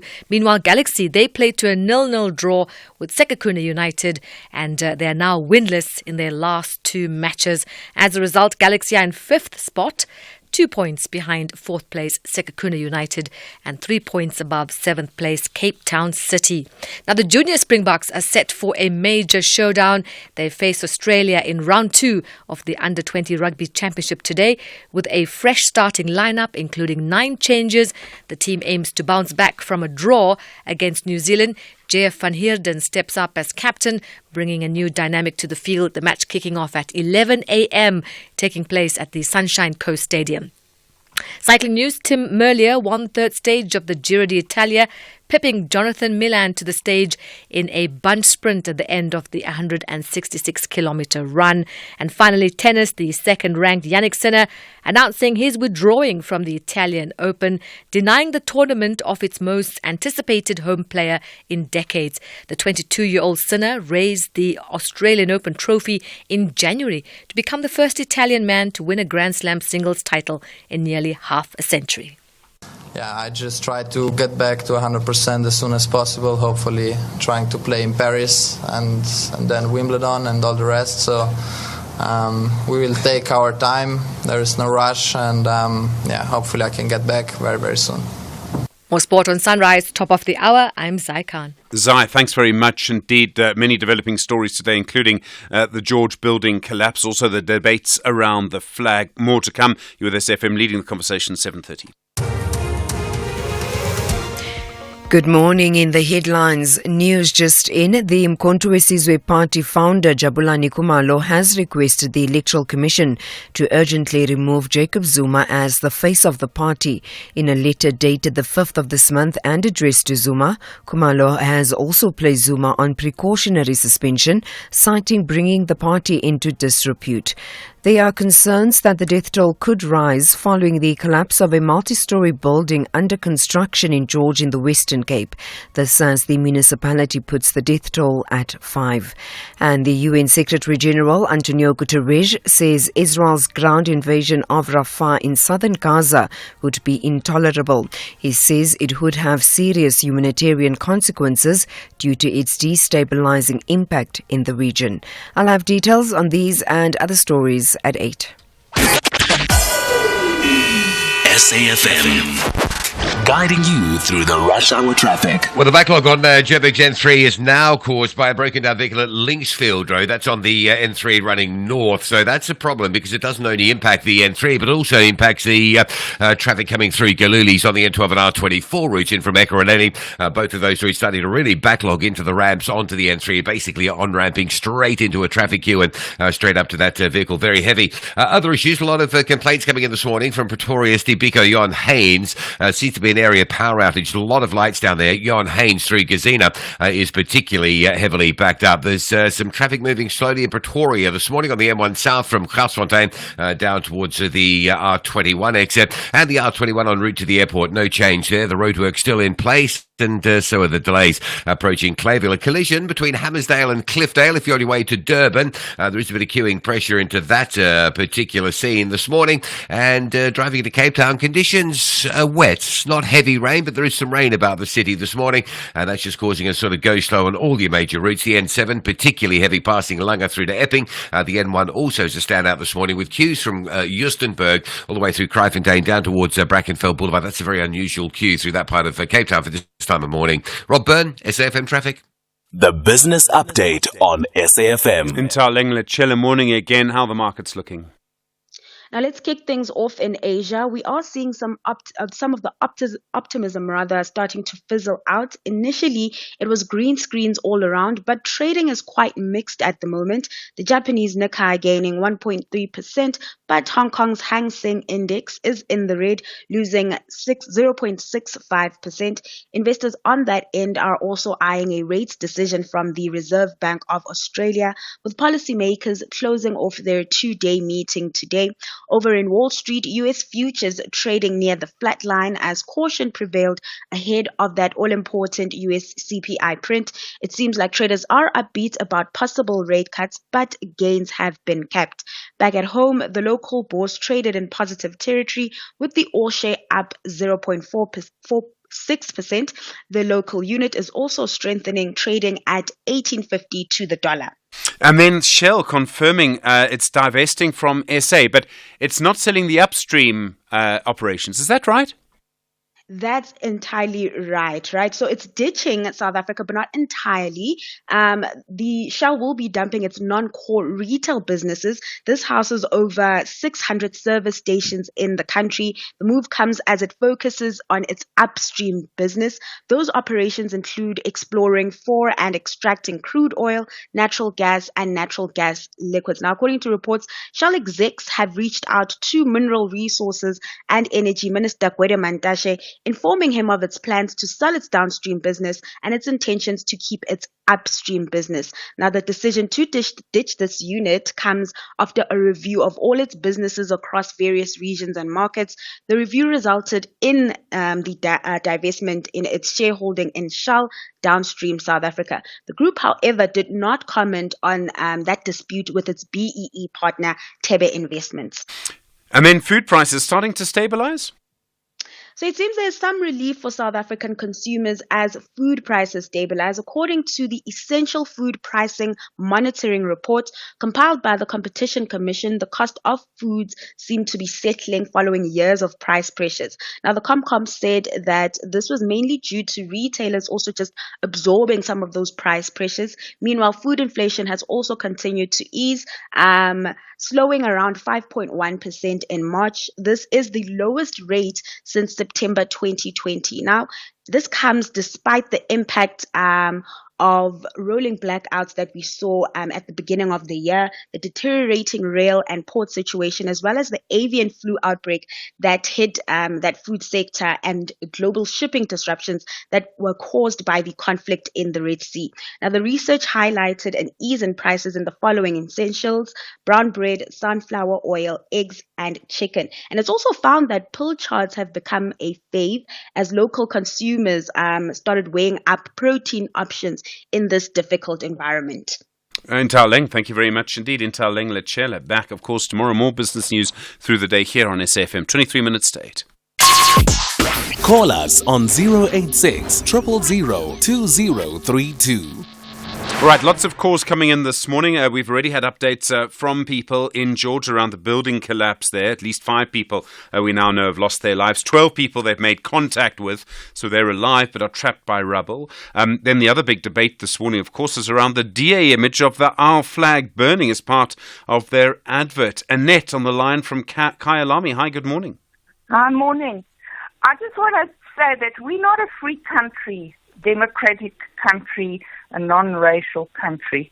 There are so many examples over the last 30 years that we could use. And I think Godwa... Zizi Kodwa, yeah.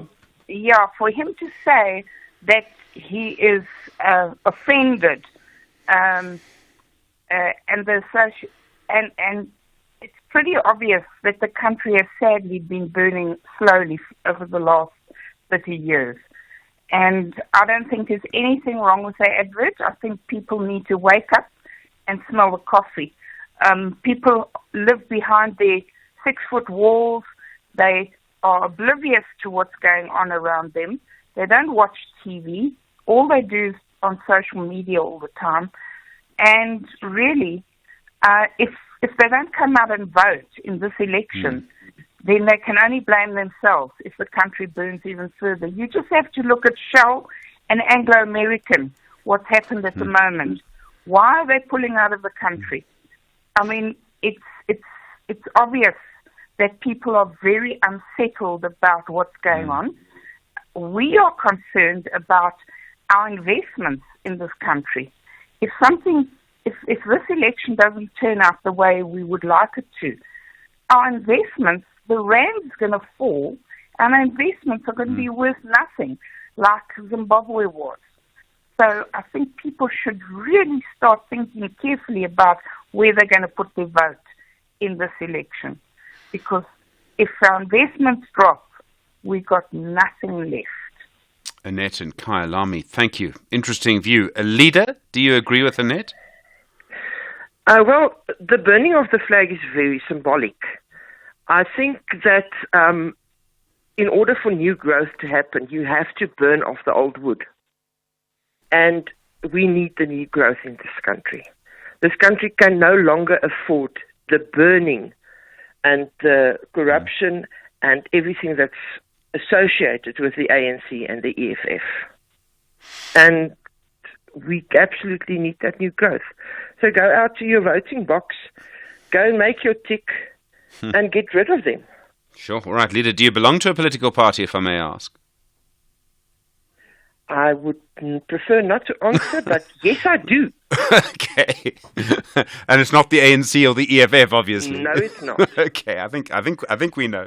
All right, Leader, that's fine. There's nothing wrong with that, by the way. We have plenty of calls from people who belong to political parties. Leader, thank you. Okay, strong view expressed there. Zintu and Gobert. Zintu, hi, good morning. Look, you've heard 2 people saying they believe there's nothing wrong with the advert. How do you feel about it? People must go and extinguish the flag on the 29th of May by removing the ANC that is banning our country right now. Mm-hmm. They must go and extinguish it and make sure they don't vote it. Even children are dying in pit latrines in the Eastern Cape. We are busy. We are fighting over a flag. I mean, if you look at that advert, I watched it over and over. The flag gets restored. It tells you, go on the 29th of May and restore our burning country. That is what is happening here. That is what is happening. Let's go and save our children that are dying in the pit latrines because of the ANC that is in power. Thank you very much, Stephen. So you don't think burning the flag is offensive? Stephen, the flag burns and then it gets restored again. You can see it's beautiful again, our country. That's what we deserve. So we seem to forget that part as the country. Why are we not saying anything about it at the end of the advert? The flag gets restored. We're saying nothing about it because the advert is hitting where it's supposed to. It must do that. It must make us speak. It must make us see the rot that is happening in our country. We are losing the investors in this country, and we must keep quiet. And you know, when we keep quiet, we are so good, and we are good South Africans that are patriotic. When you keep quiet, when the ANC is destroying it, never. History will judge me if I keep quiet. All right, Zinton Koberger, thank you. Strong view. Majoro in Ladybrand. That's the Free State, I think, isn't it? Majoro, hi. Hi, Steve. How are you? Yeah, I'm well. Go for it. What do you think? We've had 4 people now supporting the advert. I'm a little bit perturbed about the phrase that the initial caller used, the first one, when she said we. We. Who is she referring to? We. Our investment. We. In that we, is she including those who vote for the ANC or those who do not vote for the ANC? And she went further and said, if the outcome of elections are not coming out as they expected, who are they? You know, I'm being worried. And then the second caller said, the burning of the flag means we need a distraction so that a new should be born. I think she's right. As Africans in particular, we missed that opportunity in the 80s and 90s for not destroying the country so that the new should be born. We should have done it, banned everything, banned everything, so the new should be born by then. I think our mistake was to listen to the late president of talking about peace, and I think we missed that opportunity. No, violent revolution, Majoro. A violent revolution is really what you mean. She just said it. She just said it by saying. I see what you mean. Yeah. She just said it. In other words, we should have. I think we missed that opportunity, and I still regret for the suspension for armed struggle. I think we needed a total distraction so that at least everyone started at equal footing. We were disadvantaged because we only been consumed by the perpetual systems that existed before we took over. As a result, the majority still remain unprivileged, and those who were privileged still continue to enjoy. That is why they are referring to our investment, their investment, and forgetting that the majority do not enjoy those investments that she's enjoying today. Thank you, Stephen. Thank you, Majoro. Yeah, thoughtful comment. I mean, I worry about any kind of call for a violent revolution, but I understand, I think, the point that you're making, and you're right to suggest that in a way she was the one who said, burning to renew, so I can't argue with you on that, I don't think. Raymond and Davyton. Raymond, you got a strong view? Yeah, good morning, Stephen, and good morning to viewers at home. Yeah, yes, Stephen, that's correct. Look, Stephen, a lot of things that are happening in this country, which we can't complain anymore because the country's already collapsed, If you look in the side of crime, you look in terms of the education, if you look in terms of the healthcare, if you look also in terms of the unemployment, how do you encourage young people to go to school? Why they have to go to school? What is the reason behind that? So it's a lot of things that are happening, and we are missing a point as a society to have a direction. Where exactly are we going? The society, for burning of the flag, to me it's symbolic that, look, as a society, we have to stand still and start asking ourselves where exactly are we going as a society? I will be able to achieve what we are looking for in 10 or in 15 or in 20 or in 30 years? When we're honest, the answer is no. We're not going to achieve with what is happening currently. So we need to start from the fresh. When we start from the fresh is that when we go out and vote, all of us, we have to agree as a society to say the ANC failed us in all departments. Then we need to change the ANC and bring the fresh mind, people that will be able to take this country forward. So I'm entitled full support to say, let's burn the flag. But when you say let's burn the flag, I don't think it's necessary we're talking about the flag that is flying there. But we are talking about the government of the ANC, to say the government of the ANC that has been given so much power. By the way, we need to remember from 1994, the ANC, they were getting two-thirds majority. I think for that term, they've been getting two-thirds majority. Even now, they are still controlling the parliament. So if people are not getting what they suppose, what is due to them, then who do you blame out of that? So the only political party to blame is the ANC. There is nobody. We don't even have to go around and start digging the books, starting checking who should blame. Straightforward is in front of us. There is a constitution in front of us. The ANC, they have to implement what is in the constitution, so people start getting what is due to them. And the ANC, they are not doing that. So that is why I'm saying that, yes, we need to bend that and start from the scratch. All right, Raymond and Davidson, thank you. You were there, SAFM, 12 minutes now to 8. A large number of callers calling in about the flag, and I'm going to come back to that in just a moment. But first, Chris in Pietermaritzburg. Chris, you want to respond to the story, some Circle from the SABC breaking the story this morning, talking about, we've just lost a whole number of calls there. Something just flicked on the lines there, and I was afraid, Chris in Pietermaritzburg, you were going to talk about Umkhonto we Sizwe and the news around Jabulani Khumalo this morning, asking the IEC to remove former President Jacob Zuma as their candidate. We'll have more on that in the news bulletin. Sorry about that. 12 minutes now to 8. SAFM, guiding you through the rush hour traffic. In Joburg, there's been a crash on the Mike 1 running north just on your way to Sandton. This collision seen up by Corlett Drive. So traffic effectively backlogging to Parktown, and that's the sort of front end of the normal queue that comes from Boyson. So put all that together, you're going to sit from Boyson's right through to Melrose up to that crash scene. Also stationary vehicle on the N3 North at Linksfield. Heavy pressure through Galuli's. N3 North, N12 R24 roads coming from the east. And it looks like an issue between Malabongwe and Woody Mandela. The M1 North from Bayers Nordia just starting to queue quite heavily into that Randburg area this morning. Lights down Steve Biko onto Johan Haynes through Gazina, so quite heavy on your way into central Pretoria through that Gazina area this morning. Durban's M7, chock-a-block going up over the St John's Avenue Bridge. The backlog of traffic has eased, but it's still heavy from the N3. A collision seen at Cliffdale, so just south of Hammersdale.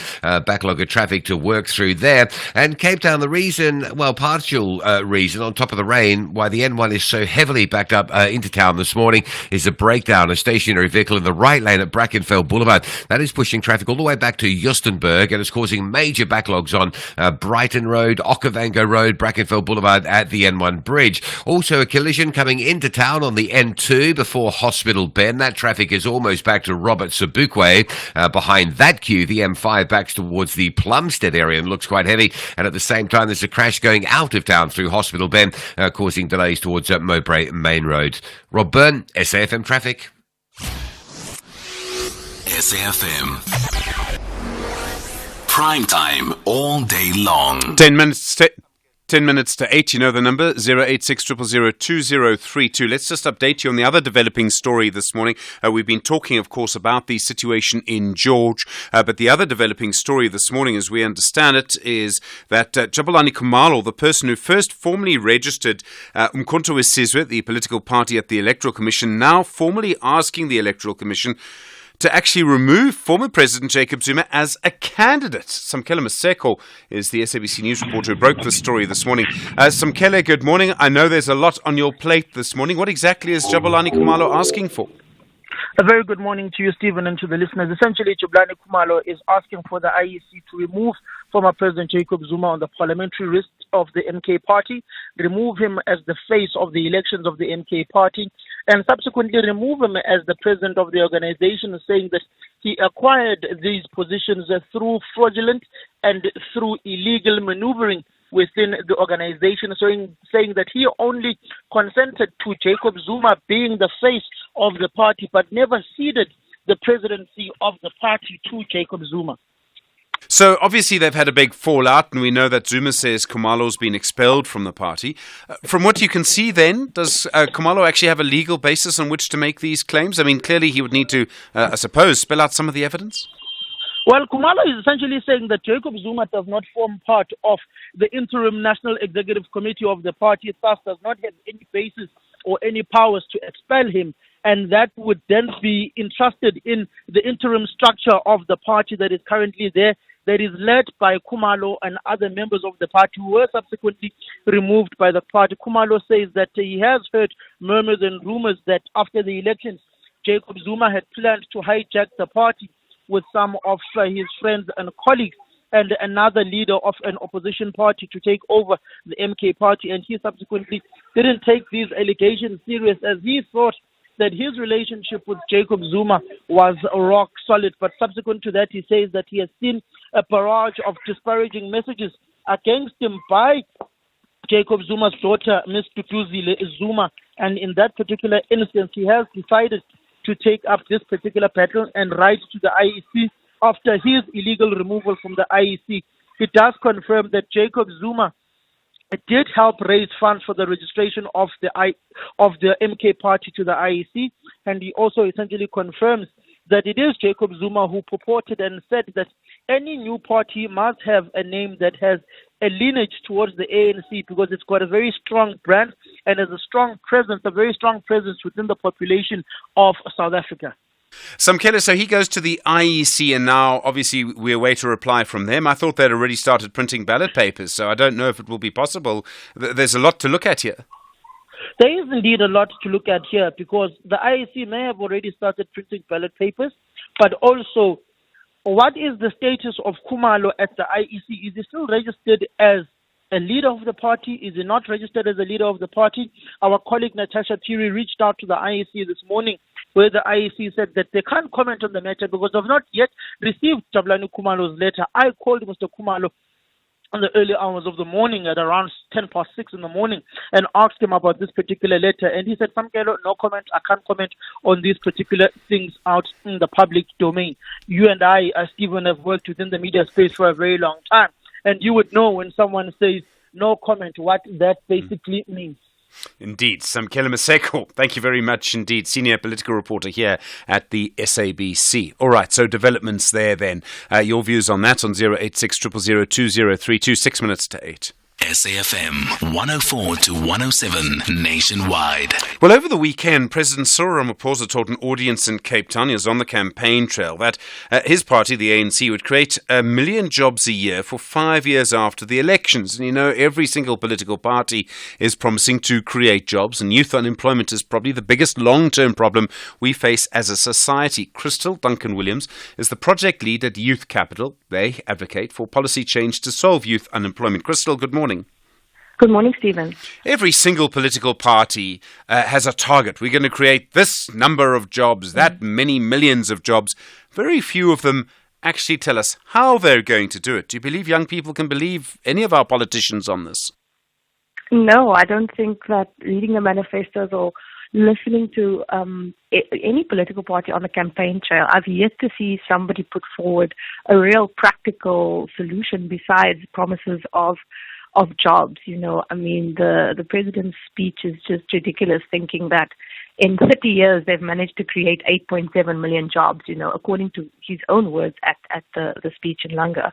And if you took 30 years to create 8 million jobs, how are you going to create 5 million jobs in 5 years?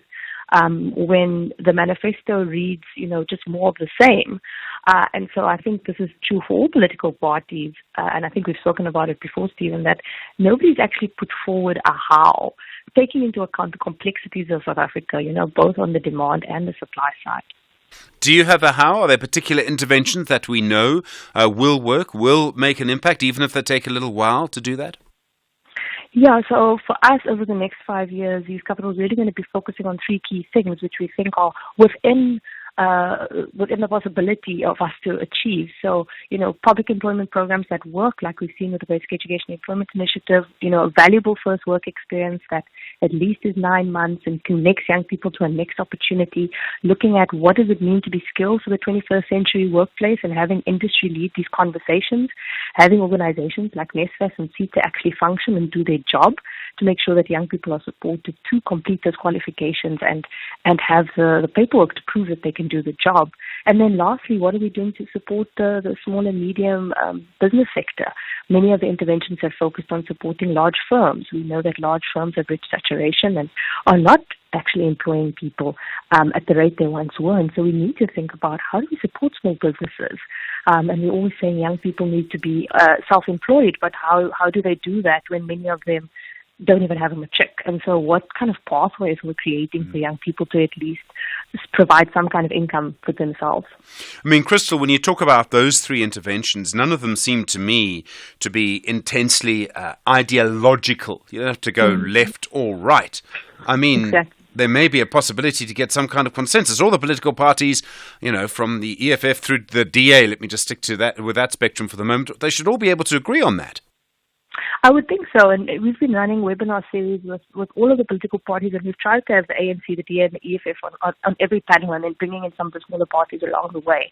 And for the most part, in principle, they all agree to these things as being key. It's also why we've strategically chosen these three. There are other things we could have focused on, and I think it's really about politicians, putting aside the way things have been done or putting aside kind of these conservative practices which you often see in government, and I think maybe linked to the fact that many people in government are old, and bringing in some new blood and some innovation around these ideas that we have. As you say, nothing too extreme, and all of it quite practical. So we're really hoping that in the new administration there will be some MPs who will champion some of these things, even if they aren't the majority party.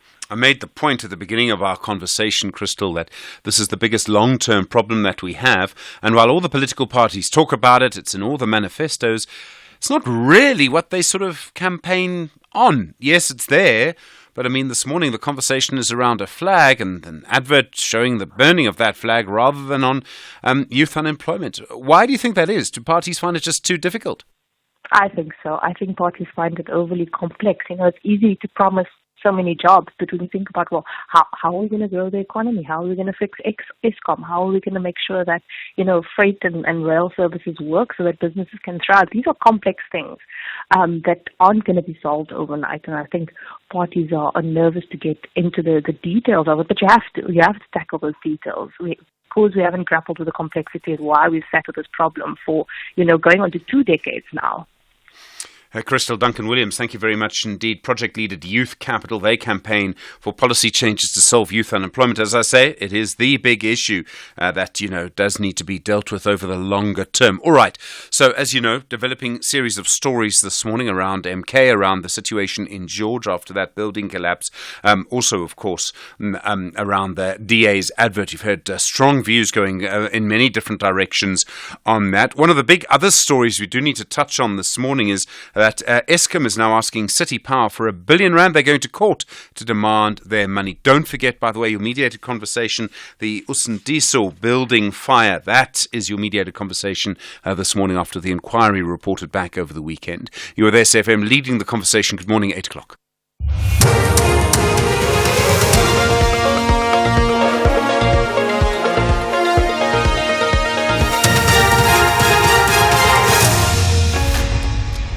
In our top stories, MK party founder urges IEC remove Zuma as the face of the party, and death toll likely to rise in George building collapse.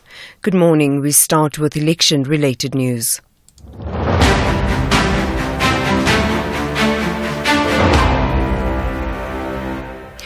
The Umkhonto weSizwe Party founder Jabulani Khumalo has requested the Electoral Commission to urgently remove Jacob Zuma as the face of the party. In a letter dated the 5th of this month and addressed to Zuma, Khumalo has also placed Zuma on precautionary suspension, citing bringing the party into disrepute. Khumalo's letter comes after his expulsion from the MK party last week alongside 4 party members.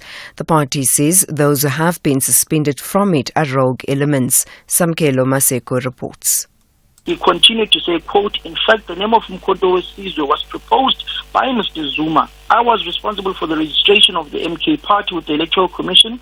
Mr. Zuma also assisted with raising of the funds for the registration, which was around 705,000 rands. I am not at liberty to name the persons who paid for the registration." So essentially, Mr. Jabulani Khumalo is requesting for former President Jacob Zuma to be removed as the face of the MK party and the president of the MK party to the IEC in a letter that he sent to the IEC and he sent to former President Jacob Zuma. The ANC says some political analyst suggestions that the party will not get a majority of votes in this month's elections is unfounded.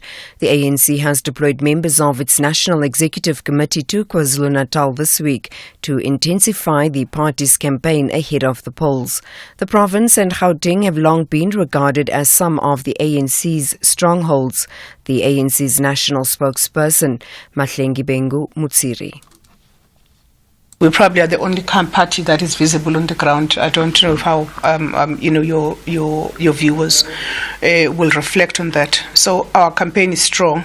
The coming in of the National Executive Committee and the massive army of the NEC, joined by the leadership of the various leagues and other constitutional organs of the ANC, the coming in of our alliance partners to KZN is to fortify and strengthen the work that is already being done by our structures in the province.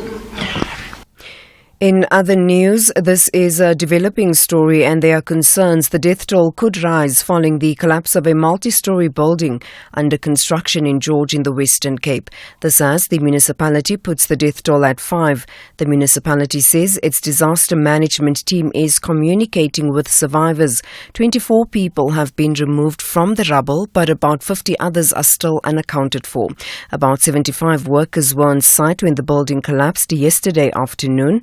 Colin Dana is the provincial head of disaster management. It's 4 stories that collapsed, so it's very difficult getting through. But we've got specialized cameras. We drill into a place. We insert cameras. The cameras have microphones on them. We can pick up if people are talking. We're trying to get water into the people. So those are the kind of steps that we have to follow. And then, but at the moment, as long as we're hearing life, we have to focus in that with our rescue teams.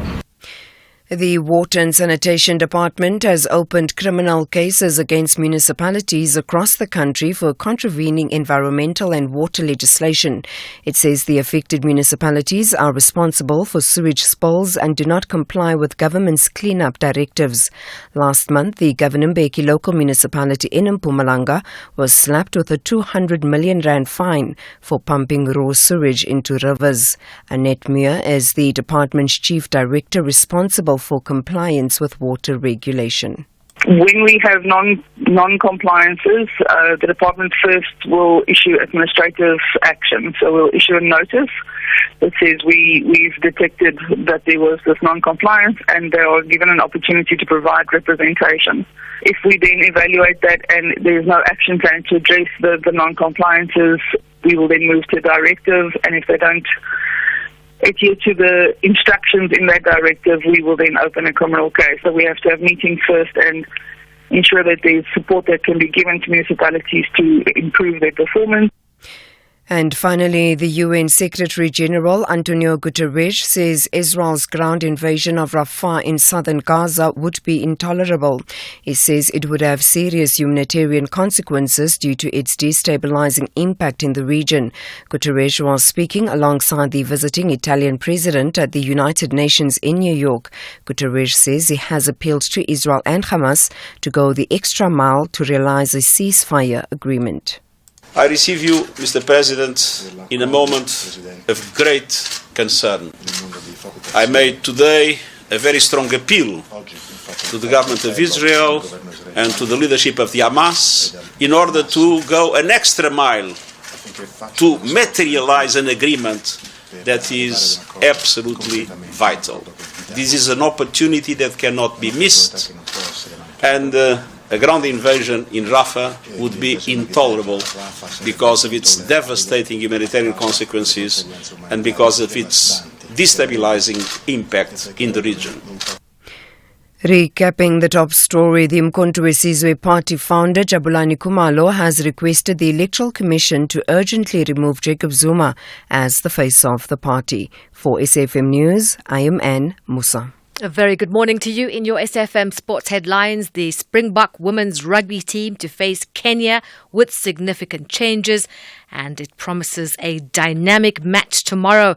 And in Paralympics, Simone Kruger expressing confidence ahead of the Games, and this is when she won big at the SA Sports Awards. More sport coming your way just before 8:30. SAFM, guiding you through the rush hour traffic. Stays very heavy east of Joburg with a broken down truck on the N3 North. It's pretty much in the middle lane at Linksfield Road. That's the worst place it can break down. So the N3 coming out of Germiston, Alberton, very heavy from Elands interchange. And behind that N12 and R24 routes are badly backed up, arriving into Galunis for links into that N3 traffic. Quite a bit of backlogging going on the N1 North, the Mike 1 North this morning from Boysons all the way through to Melrose. That is your sort of normal peak hour traffic up through the Crown and Braamfontein, and then a crash up by Corlett Drive, just extending that queue. So big traffic on the way to Sandton. N14 is quite heavy. The Krugersdorp Highway moving up towards the Brockfontein interchange. Looks like an issue there as you pick up the N1 and move it up towards John Foster Drive territory. Durban side, if you're Durban bound, Hammersdale to Cliffdale, still being held in a queue with a crash scene just near the Cliffdale exit. Cape Town, some pretty heavy highway conditions this morning in the rain for some motorists. Inbound on the N1, a breakdown at Brackenfell Boulevard, very heavy from Justenburg, and crashes near Mowbray Main Road on the N2, both going in and out of Cape Town. Heavy traffic both sides. Rob Byrne, SAFM Traffic. SAFM Sunrise. A vivid start to your day. 8 after 8, good morning, you with SFM Sunrise. I'm Stephen Grootes. All right, developing stories this morning around Umkhonto weSizwe, around the building collapse in George. Also, of course, the continuing debate around the DA's flag advert depicting our national flag burning and then sort of being restored at the end of it, but certainly sparked a big debate, as I think was its intention. We'll focus a bit more on the findings of the first part of the Commission of Inquiry into the Usindiso building fire last year, and strong findings there around, holding people in the city of Joburg liable. We'll talk about that as we go through the morning. You know the number 086 000 2032. Good morning. Conversations that you connect with and react to. SAFM. All right, so many people calling in about the flag this morning. Alyosha on the line from Mogale City. Hi, Alyosha, good morning. Good morning. Yes, it's Alyosha speaking from Mogale City. Thanks for taking my call. Sure, go for it. Yes, so the flag being burned is not a real flag, obviously. It's just a picture of a flag burning. And yes, it did get the attention of the people, which is good, because we need to make people aware and get the people to wake up and understand the severity of the issue if we go into the doomsday collision. So that's exactly what we needed to get the people to understand the big issue that we are sitting with, should they go and vote incorrect, in my opinion.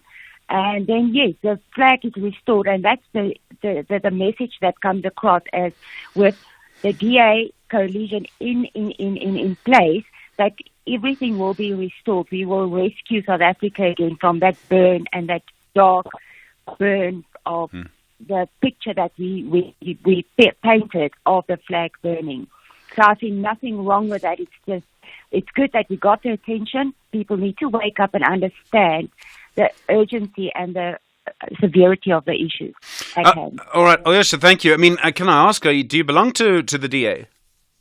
I do indeed, yes. Okay, there's nothing wrong with that. Do you hold a leadership position, or are you just an ordinary member? I'm a ward councillor in Mogale City. Okay, all right. We do prefer people to tell us if they hold an office, if you don't mind. I mean, Pumzile and Humansdorp will be very angry because I mention it every time he's a councillor for the Eastern Cape. So he'll be very angry if I don't mention it to you. All right, Alyosha, thank you very much. So you think the leadership of your party's done the right thing? Absolutely. We got the attention like we should have a long time ago. People must wake up. All right, Alyosha, councillor for the DA in Mogale City. Thank you. Onati in Cape Town, how do you feel about it? One, where we are right now, we need to look at, the trap that the ANC found itself in. Yeah. Let's look at the sunset clause let's look at what everything else that has come with this democracy. There's quite a number of things that during the apartheid, regime in this country, those things were not at the helm of the public. And the new democratic government, a number of things that we've never known about have come out. Number two, I still believe that the ANC was set up in a serious trap in these 30 years. If you look at all these things that are currently happening in this country, yes, there are some where you can look at the administrators and say this is the fault of the administrators. But if you were to dig deep, you would realize that majority of the anarchy, the ungovernability, and all these things that are currently happening, there is a source somewhere that is funding all these things. So Unati, I'm going to ask for evidence because I don't think we should believe in conspiracies, unless there's actual evidence. Now, don't get me wrong. I'm not saying that apartheid in the long hand of history doesn't have an impact on South Africa now. I mean, if you look at areas that were developed, for white people to live in during colonialism and apartheid, you can see those areas still have better services now. So that's not what I'm saying. What I am saying, though, is that if you're going to say that unseen people are responsible for what's happening now, I'm going to have to ask for some evidence, I'm afraid, Unati. That's why I said two things. I said, one, you would note that there are things where you look at the administrators themselves, you say this one is the fault of the administrators. You tell me which person has got all the tools to be able to remove a rail. Who would be able to remove a rail? What would you need to be able to remove a rail? Have you seen how people install a rail? But do you think there is just an ordinary person who can be able just to remove a rail? Isn't that a crime syndicate, Unati? I mean, I don't think there's a political intent. It's a crime syndicate. Remember, all these things are connected. They come together. You position something, so you project. So right now, as we are projecting and looking at 2024, someone is already looking and projecting at 2029. No, sure. Someone is already projecting and looking at the local, the local elections in 2026. So I am not posing, a conspiracy, a theory, but I'm just saying let us be open and be able to dig deep into all these things and not just look at what is at face value. There is always something behind what is being presented in front of you. Yeah. All right, Onati. I mean, I hear you, but I do think we need to be careful about this. Mpo Nsekekune. Hi, Mpo. Good morning, Stephen. How are you? Yeah, I'm well, Mpo. Go for it. Yeah, it seems obviously difficult for supporters of the DA to try to justify and spin around the banning of a flag. I don't know what the flag means for the DA, but for me, the flag of South Africa means a new nation, a united nation, a democratic nation which is united in its diversity. It symbolizes our nationhood.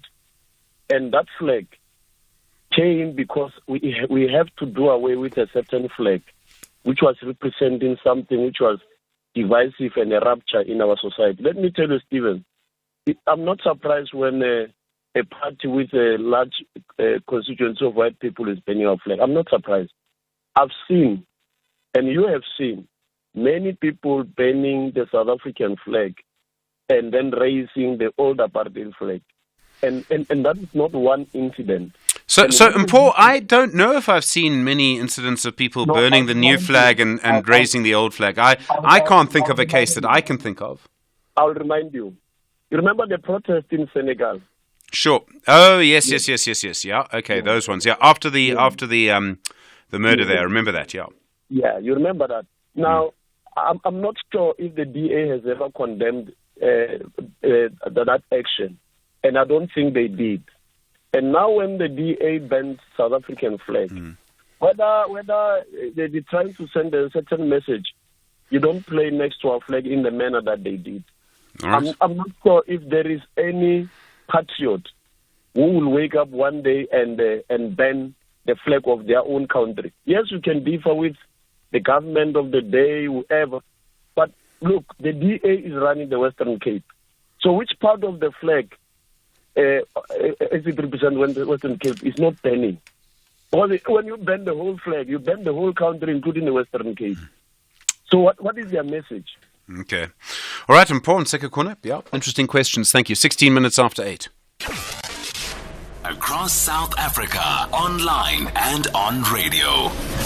SAFM, let's talk. Well, confirmation late yesterday coming from Eskom that it's going to the High Court to get a declaratory order to force Johannesburg's City Power to pay over 1 billion rand in debt. So, in other words, City Power hasn't paid the over 1 billion rand in debt it owes Eskom. Eskom's now going to the High Court. Amanda Grootes is the spokesperson for Eskom in Gauteng. Amanda, good morning.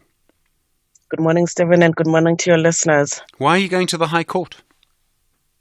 Because I think we've reached a point where we've done a lot of sitting around the table negotiating with City Power.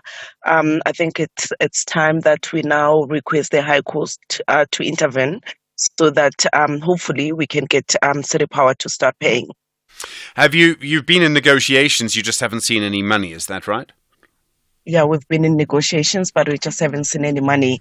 I think in the media statement, we've stated that this started in October last year, 2023, and they would either pay very late or they would go for a month or two without paying for their invoice. So it's just something that we can't continue to allow to happen.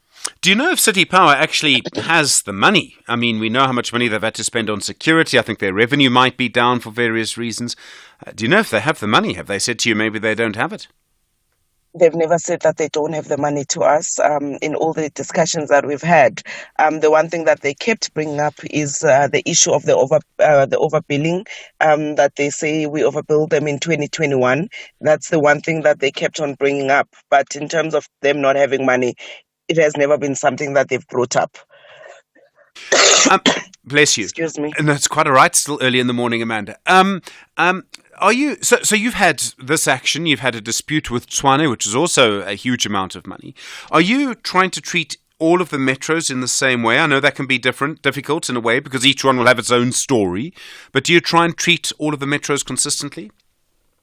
Yeah, we try and treat all the metros consistently, especially when it comes to a collection of what they've used. We have to make sure that we collect revenue. So there are processes that we follow, and also in terms of the debt management, we have to ensure that we follow the processes. We can't just treat them differently. So there's a similar way that we treat them. And if they turn around, I mean, the thing that is disturbing, and must be disturbing to Eskom, but I think disturbing to everybody, is these are big metros we're talking about. Eskom's been involved in disputes with smaller councils for years. In some cases, you've even been able to, attach their bank accounts. But when Tshwane and Joburg have problems like this, then we have a serious payment problem for everyone. Definitely, because if you look at their bill for 1 month, it's just above 1 billion. So you can imagine the damage that it does to our finances. So it's really a big problem. And these are all three metros. We actually do have issues with them. Amanda Grootes, thank you. The spokesperson for Eskom in Gauteng, 19 after 8. Call us on 086 000 2032. Eunice in Johannesburg. Hello, Eunice. Go for it. Hi, Stephen. Stephen, regarding the DA burning the South African flag, I think it was rather distasteful. If the DA, for example, had burned the ANC's flag or the EFF or the MK party's flag, I could have understood. But this is a national symbol. In our quest now to rectify the 1,000 problems we have in this country, have we become self-hating South Africans? And the question to ask John Steenhuisen is simple. Would he burn an Israeli flag regarding the genocide that's happening in the Gaza Strip? Yeah. Simple. A straightforward question. I think you should pick up the phone, call him, and I'd like to hear his answer on that. All right, Eunice in Johannesburg. Thank you. James in the Joburg CBD. Hello, James. Morning, Stephen. How are you? Yeah, I'm well. Go for it. Look, man, I think the DA is not the party that should be conveying this message, because it is true that the ANC has messed up our country. Yeah. But it's also true that, when we look at the alliance between the EFF, ANC, and Mkhonto on the one side, it's detrimental to the investment of the country. But so is the DA on the other side. Because DA is on the extreme right, these other three are at the extreme left, And then we in the middle, we're going to suffer. And we're seeing them, trying to let us debate the flag for or against, 4 is in favor of the DA, against in favor of the ANC, while they are part of the problem, you know. There's a middle route here. I think that there are parties that should be conveying this message, like BOSA, for instance, of Mr. Maman, Building on South Africa, where people of South Africa must be united. We don't need the DA. This is part of the problem. I don't have to remind them about the Tswane and money. I don't remind them about the inequality in the Western Cape. They shouldn't be pointing fingers because they're part of the problem. We need the middle road that must be advanced by parties like BOSA of Mr. Maimani, because we need a new dispensation, Steve, far from all politics of us against them, you know. So I think that, you know, we need to be very careful about the DA. They're not, both the ANC and the DA are scoring cheap points on this issue of the flag, Steve. Thank you. All right, no, thank you. I appreciate that. James on the line from the Joburg CBD. It's been interesting just to see the different views that people have and how strongly we have views around the flag. And I think it's a reflection of two things. I think, and this is just off the top of my head, I haven't been able to think about it as deeply as I should perhaps, but the first is the attachment that we have to the flag one way or another. And the second is how we feel about the country. And, that it matters. It really matters. And I think that that's really important. Good morning. It's 22 minutes after 8. The Science of Life on SAFM. Over the last few weeks, there's been a lot more conversation around COVID-19 than we've had for quite some time. Part of it is because of sort of fake social media posts about a new Omicron XBB variant. I mean, there was a time when if there was a variant, everybody got very, very concerned, and I remember it very clearly. The other is just that we do know that with the flu season coming among us, the National Institute for Communicable Diseases has sort of confirmed that there are still cases of COVID-19, but as far as we know, they are not resulting in serious symptoms for many patients. Dr. Mvisi Mzukwa is the chair of the South African Medical Association. Dr. Mzukwa, good morning and thanks again for your time. Good morning to you, Steve, and good morning to your listeners, and thanks for inviting me. I was amazed at how quickly the sort of misinformation around this, in inverted commas, new variant spread. I mean, it's a reminder of how concerned people still are around COVID, and it's a reminder of how powerful social media can be in these situations. Yeah, you're quite right, Steve. We noted that as well, and we thought, there is social media and everything else, that people have access to. But remember, Steve, we've got very reliable science infrastructure in the country called the Network for Genomics Surveillance in South Africa, which is comprised of various academic institutions and the National Health Laboratory Services, including the NICD. Those are credible institutions that the country should be receiving health information, that is guiding our thinking around and also our, how we should be behaving in terms of, the infections that are around. So I think I must emphasize that there is that institution. But they have issued out a report, if you could recall, around the 5th or so of April, where actually they showed that, COVID-19 is at its endemic form. There are no changes. The numbers are very, very low. It does not mean that we don't have COVID. It means the numbers are extremely low. So this report was really misinformation. We do, as you say, have COVID. I mean, does it just become one of these sort of background viruses that we, as human beings, live with? I mean, we had hoped that that's what would happen, and is what's happening? Yes, correct.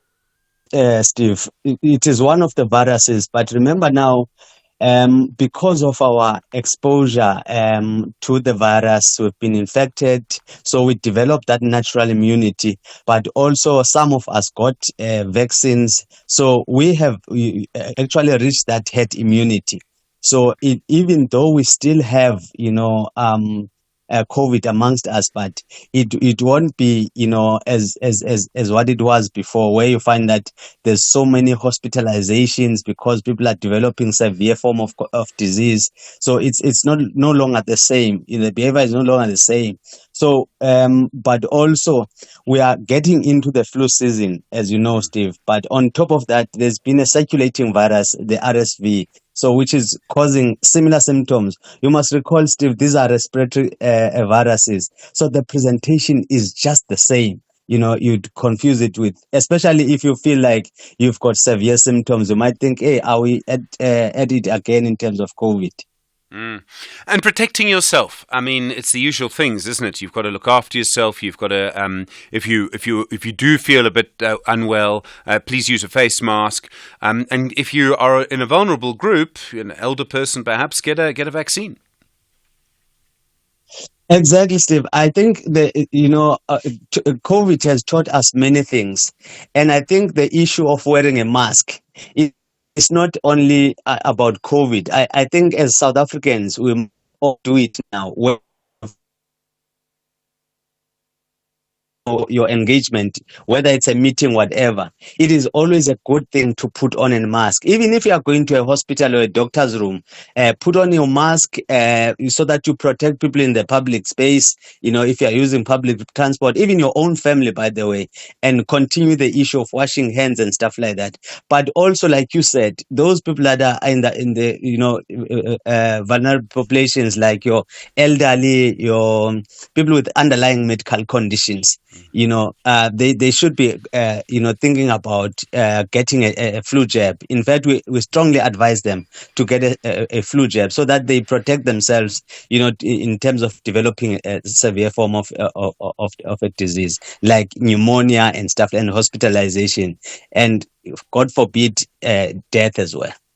Dr. Mvuyisi Mzukwa, thank you. Chair of the SA Medical Association, really appreciate it. 27 minutes after 8.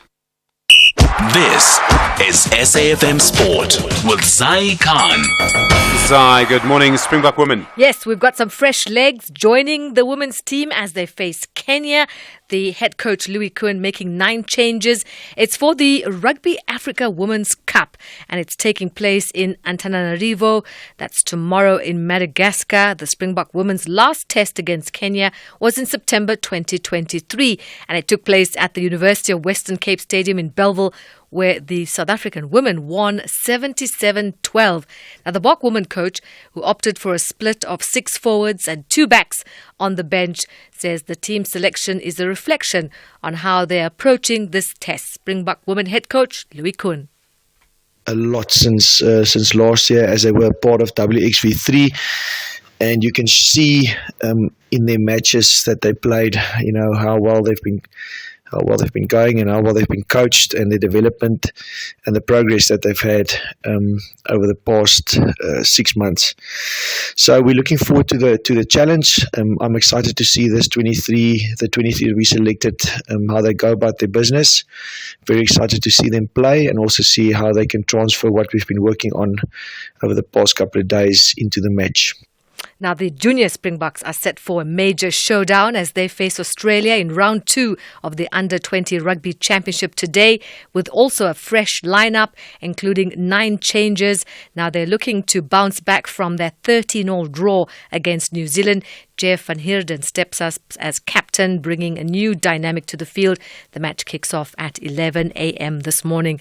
Well, Sabelo Senatla is back in training with the Stormers and racing to complete a remarkable return to the game. Senatla took part in full training at the Stormers base in Melville as the team prepared for the 2-match URC tour of Wales and Ireland. The future of the 31-year-old's rugby career had been up in air since he was involved in a car accident in May 2023.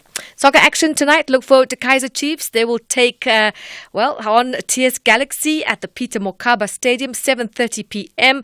Amakosi still licking their wounds after being thrashed 5-1 by Mamelodi Sundowns at home on the 2nd of May for their 4th defeat in the last 5 matches. While SuperSport United and Sekhukhune United will be vying for a CAF spot, the sides will meet in a keenly anticipated DStv Premiership clash at the Lucas Masterpieces Moripa Stadium tonight at 7:30 as well. And finally, tennis. Rafa Nadal was drawn with a qualifier in the first round of the Italian Open.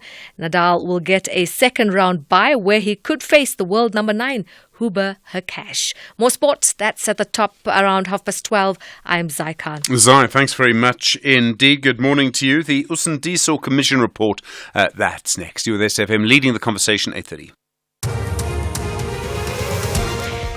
Good morning. In the headlines, the Electoral Commission is yet to confirm whether it has received the letter the Umkhonto weSizwe Party founder, Jabulani Khumalo, says he has written to it. In the letter dated the 5th of this month, Khumalo has requested the Commission to urgently remove Jacob Zuma as the face of the party. Members of the MK Party do not appear to have followed through on their plan to descend on the ANC headquarters at Lutuli House in Johannesburg today. The MK Party had announced its plans despite the ANC's postponement of Zuma's disciplinary hearing to a date yet to be announced. And there are concerns the death toll could rise following the collapse of a multi-storey building under construction in George in the Western Cape. This as the municipality puts the death toll at 5.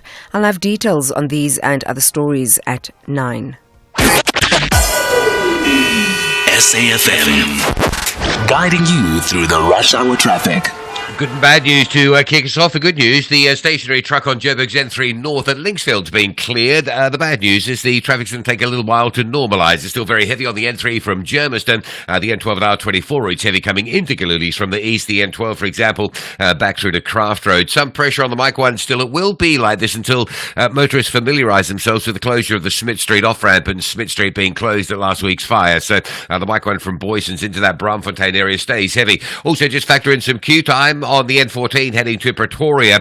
Quite a backlog as you route up towards the Bruckfontein interchange. Just after the Pretoria West exit where you'll hit that backlog. An earlier collision between Hammersdale and Cliffdale on your way to Durban, still causing quite a backlog of traffic from the Hammersdale side. And Cape Town, the N1 inbound, starting to ease up a little bit through the Brackenfell area. It was a stationary truck this morning at Brackenfell Boulevard in some wet weather conditions, which really caused a major queues, but that truck is being cleared, and we've still got a collision being attended to N2 into town before Hospital Bend. N2 inbound is heavy from Robert Sobukwe, the M5 backing up from Kenilworth to try and turn into that N2 highway. Rob Byrne, SAFM Traffic. Mediated conversation on SAFM. 27 minutes now to 9 the time for your mediated conversation this Tuesday morning. On Sunday, the Commission of Inquiry into the Isindiso building released the findings of the first half of its investigation into the causes of the fire that killed at least 76 people last year. This was the blaze that took place in a hijacked building. A building that started out as a pass office during apartheid was then used by a charity and then, to use the phrase, was hijacked. During the inquiry, a man told the Commission he had started the fire. He had just killed a person whom he knew from his village and wanted to hide the crime. He also said that he was intoxicated or high on drugs at the time. But there are plenty of other causes, in particular a situation where buildings are hijacked and those in charge of councils don't do anything about it. And this is one of the main findings of the inquiry, that the city of Joburg must bear partial liability for what happened. In particular, it recommends action be taken against the CEO of the Joburg Property Company, Helen Buerters, and the Community Safety MMC, Dr. Mklini Twako. So then, has anything changed since the fire last year, and what needs to happen now? First, this morning, some of the actual findings. Advocate Ntokoto Kwabe is the spokesperson for the Commission of Inquiry into the Isindiso building. Then, what needs to happen now? Nomzamo Zondi is the Executive Director of the Socio-Economic Rights Institute of South Africa, SERI. Angela Rivers is the General Manager at the Joburg Property Owners Association. We'll ask her if anything's changed in the inner city. And then Councillor Bongani Nkomo is the Shadow Member of the Mayoral Committee for Economic Development for the Democratic Alliance in the city of Joburg. I must just tell you, we did make contact with the city and with the Joburg Property Company against whom findings were made. The city did only receive the report in full yesterday. It says it's not yet ready to respond fully to the report. When they're ready, we'll hear from them. We start then with the spokesperson for the Commission of Inquiry into the Isindiso building, Advocate Ntokoto Kwabe. Kwabe, I should say. Advocate, good morning and thank you for your time this morning.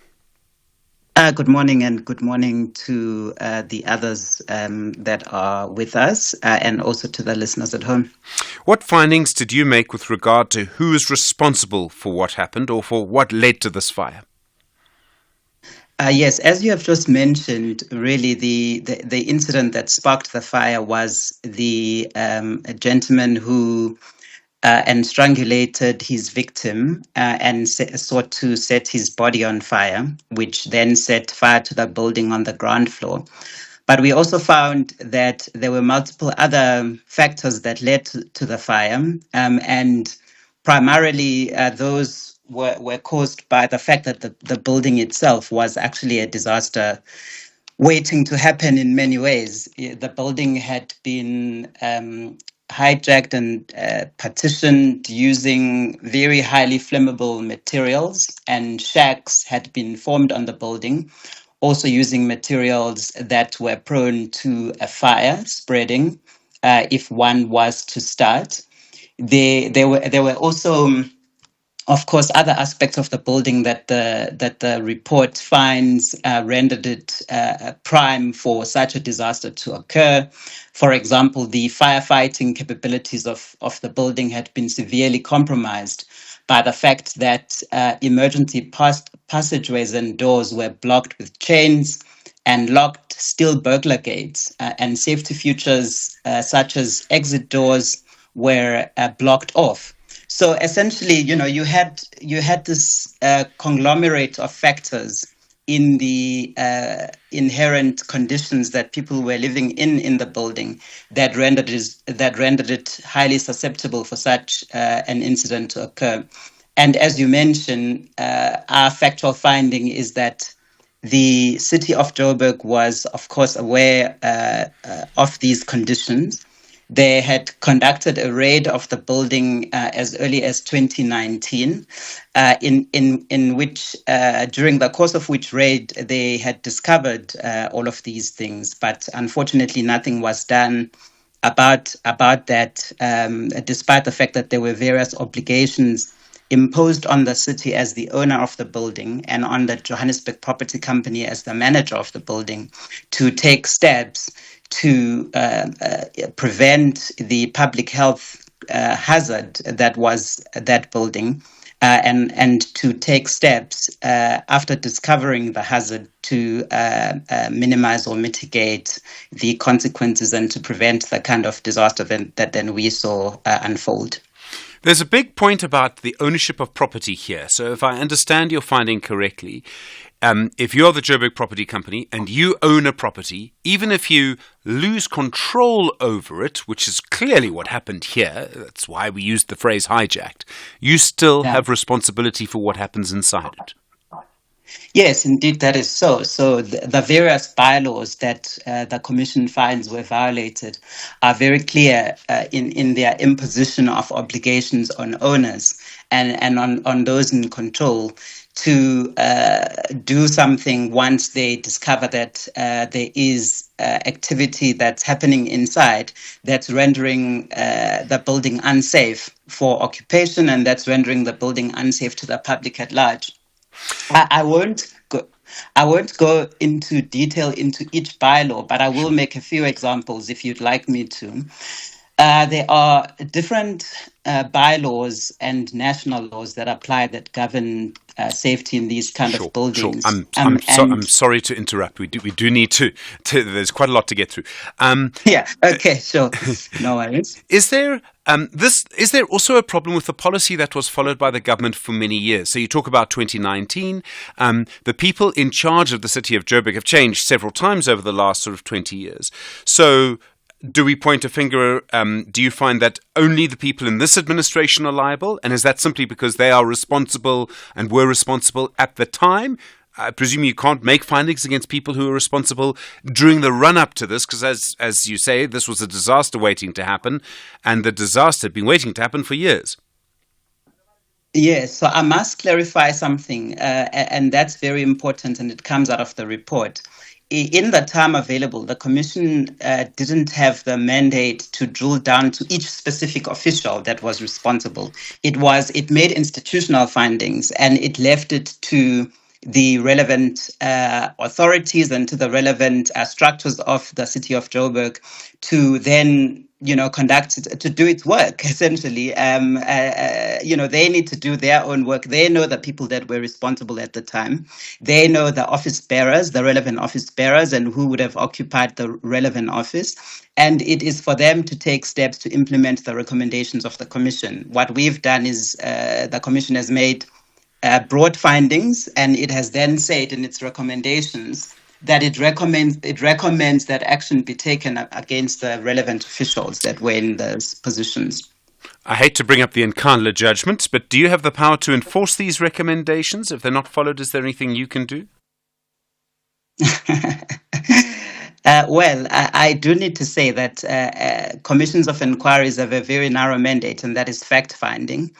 Of course, the Nkandla case was very specific because it dealt with a very specific commission of inquiry, and there were certain obligations that flowed on the different actors to enforce those. Here, we're dealing with a different type of commission. This is a provincial commission commissioned by the Premier. And the mandate given to the commission is essentially one of fact-finding, and it is then for the relevant authorities that are empowered by law to ensure that the findings are implemented. Look, we are confident, we don't want to take a negative approach and assume that those who are vested with the power to implement won't. The Premier of the province, when the report was handed to him and was publicized on Sunday, did state in categoric terms that the province was committed to ensuring that the recommendations are implemented and that they would form a joint committee with local government to ensure that those recommendations are implemented. But there are various, options that will be available to those who feel like the report is not being implemented and the like. The Commission is not in a place to do that work. Advocate Ntokoto Kwabe, thank you. Spokesperson for the Commission of Inquiry into the Isindiso building. You were there, SFM, 18 minutes to 9. Your mediated conversation around what flows from this report continues. Nomzamo Zondo is the Executive Director at the Socio-Economic Rights Institute of South Africa. Nomzamo, good morning. Good morning, Stephen, and good morning to your listeners. You and your organisation have many years of experience working in the centre of Joburg with the city and with buildings like this. Do you believe anyone in the city will be held responsible for what happened? Firstly, we are in a process where we're going to have a new government in the province.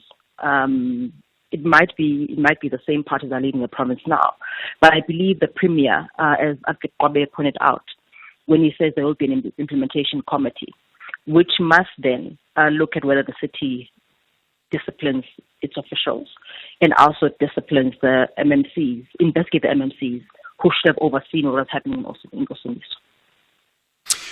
We all know there's a crisis in Joburg. There's a crisis in most cities, actually. Cape Town has the same kind of problem. eThekwini has the same kind of problem to, various degrees. What policies should cities in South Africa be following to deal with the large number of people who need low-cost housing? And then in the cases of Joburg and eThekwini and several others, criminals who've taken over these buildings, what interventions should cities be making? How should they manage it? So the laws and the policies have been in place for a very, very long time. If we speak about the city of Johannesburg, the Commission's report points out that there's a problem properties bylaw, which speaks to how the city can address buildings that are in a bad state. If you speak about criminality, the PI Act, which is the 1998 Act, specifically makes it possible to criminally prosecute people who accept rental for unlawful occupation. And we're now 25 years after the PI Act. So our problem is not a problem of law, of policy, it's a problem of implementation. And if, for instance, you simply ask the different cities, if you ask the officials to simply implement for the city its own policies, of course, we understand that the inner city housing implementation plan hasn't been adopted by the city council, but it's a policy that's been workshopped by them on how it could address the Joburg inner city housing crisis, would be in a different situation. If you ask SAPs, and even if you ask property owners to follow through on cases of hijacking, they would be able to deal with criminality. In this specific case, in the Usundiso building, we were told that there were 2 people that were arrested and charged and were meant to be prosecuted for hijacking the Usundiso building. But even the JPC did not follow up and don't know what had happened to that case, except to say in the end, because the fire happened, they went to ask SAPS, and SAPS said the case was withdrawn. So if everyone just simply implemented the law as it stands, we'd be in a much better position. So we don't need to make anything new. We just have to go back to the basics and follow through on the policies and the legislation that we already have in the country. In the past, we've seen cities sometimes trying to go into these buildings. They try and clean them up. They sometimes try and force evictions. They try and improve the situation. Should they be doing that more often? So I think that's the one thing what that also this case has proven.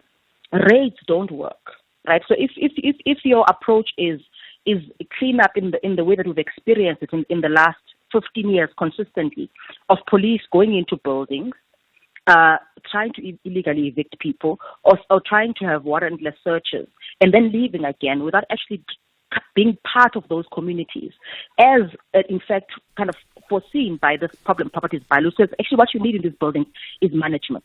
What you need in these buildings is services. So if the city saw itself as a stakeholder together with the residents, you'd be able to address these problems. And that's what we would propose. In fact, in the commission points out that even now the city has called on the city to work with inner city residents to address the issue of bad buildings. And in calling for that, we've also been very specific to say you need the city to ensure that there's basic services in all these buildings. Many of us know that the inner city buildings are referred to as Nyamandao, which means dark place. Mm-hmm. And in darkness, of course, criminality will be able to thrive. But once you put light, once you put authority, once you actually ensure as a city you enforce your bylaws, you will have a much different situation. Nomzamo Zondo, thank you very much indeed. Executive Director at the Socio-Economic Rights Institute of South Africa. 13 minutes now to 9. The Time continuing a mediated conversation around the findings of the Isindiso Building Commission of Inquiry. Angela Rivers is the General Manager at the Joburg Property Owners Association. Angela, good morning. Good morning, Stephen. How are you? I'm well, thank you. After the fire, the city of Joburg and other cities, many of them made promises to deal with this problem of what we call hijacked buildings. Has anything changed in the Joburg CBD since the fire last year? There was, for a couple of months, a bit of a mad rush to inspect buildings, and teams went out, multidisciplinary teams consisting of each department. They did inspections of a couple of buildings, mostly buildings that were already well managed. There's only been 2 significant evictions that the city assisted with, and that was Remington House and Masibi House. Remington House being hijacked for about 20 years. And I was there just after the eviction, and it was quite horrific. There was no water or electricity in the building. And the question is, all those people were moved to temporary emergency accommodation, which was basically, tents in a field. So while the eviction was done and the building is now almost finished being upgraded, those people have literally been moved to possibly a equally worse situation. Do you believe then that there are buildings in the Joburg CBD that are as bad now as the Isindiso building was just before the fire? In other words, are there other disasters waiting to happen? Absolutely. I mean, the last count is a bit of a debate between the private sector and the public sector about how many hijacked buildings there currently are. But if we are to be fair, I would say there's probably about 200 hijacked buildings out of 2,000. So about 10% of the buildings in the inner city are hijacked. Some are managed by the tenants themselves, so they're still being looked after and cleaned and well managed. And I would say half of those are a high risk and need to be dealt with immediately. Do you believe this report, all of the attention being given to this, is going to change anything? I mean, I remember so clearly the promises that were made by the politicians, not just in Joburg, by the way, but at eThekwini, I recall as well. I'm sure there were others. Do you believe anything's going to change? I hope so. Look, I'm an eternal optimist. That's why I still do this job after 20 years. I really do hope. My only concern is that by putting the onus onto the different entities to hold the people in their utilities responsible is going to be a problem, because if you just look at the current state of Joburg Water, City Power, the billing, all these different departments, they can't even get the billing system right. They can't even get meter reading. They're not holding their corrupt contractors to any kind of disciplinary. So I hope that they do follow through with disciplinary, but historically it has been lacking. This has been developing over many years, and I think this is an important point to make, which is that it's not just under the current administration in Joburg, it's the administration before that, and the administration before that, and the administration before that. Has anyone come up with any interventions that actually work? I think the closest that we've ever had to any kind of intervention that worked was when Herman Mashaba was mayor, and he had the idea of handing over the council or municipal-owned buildings to the private sector to convert them to social and affordable housing. The only problem with that business plan is the properties would be handed over on a 100-year lease, and finance companies are not willing to lend money on leases.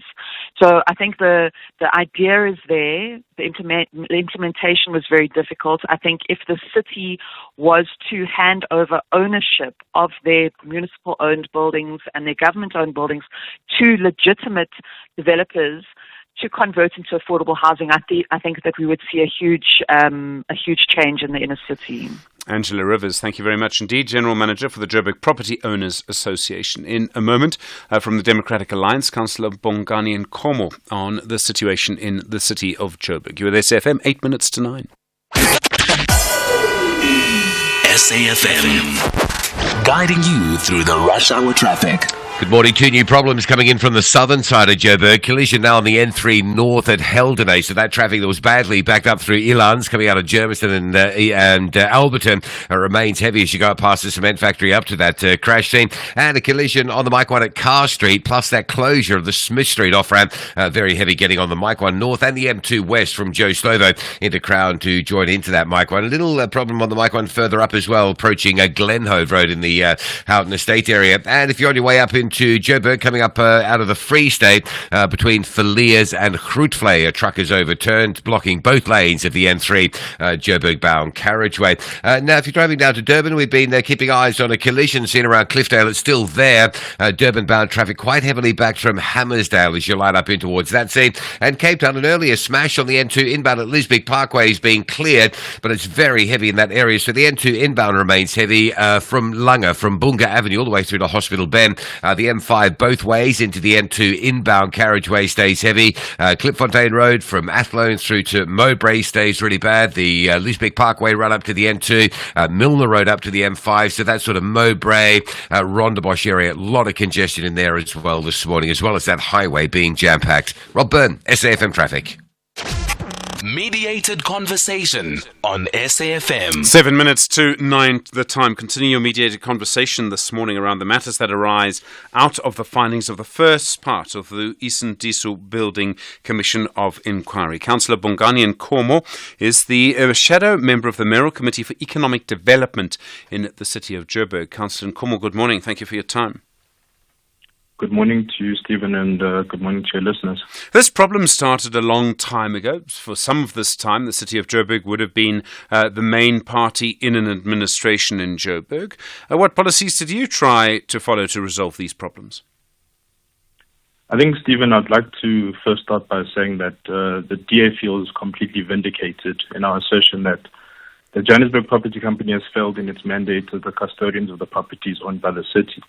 I mean, this is an entity mandated to manage and develop the city's property assets for the purpose of maximizing both social and commercial opportunities, but it's an entity that is unable to share basic information relating to their properties, the number of buildings the city owns and the maintenance thereof. There are a number of, measures that we've put into place in terms of, getting some sort of light, shedding some light in at the end of this tunnel. And one of those is obviously the oversight committees that we sit on in the city, trying to hold, these officials that are at the helm accountable. Was the Johannesburg Property Company any better when you were in charge?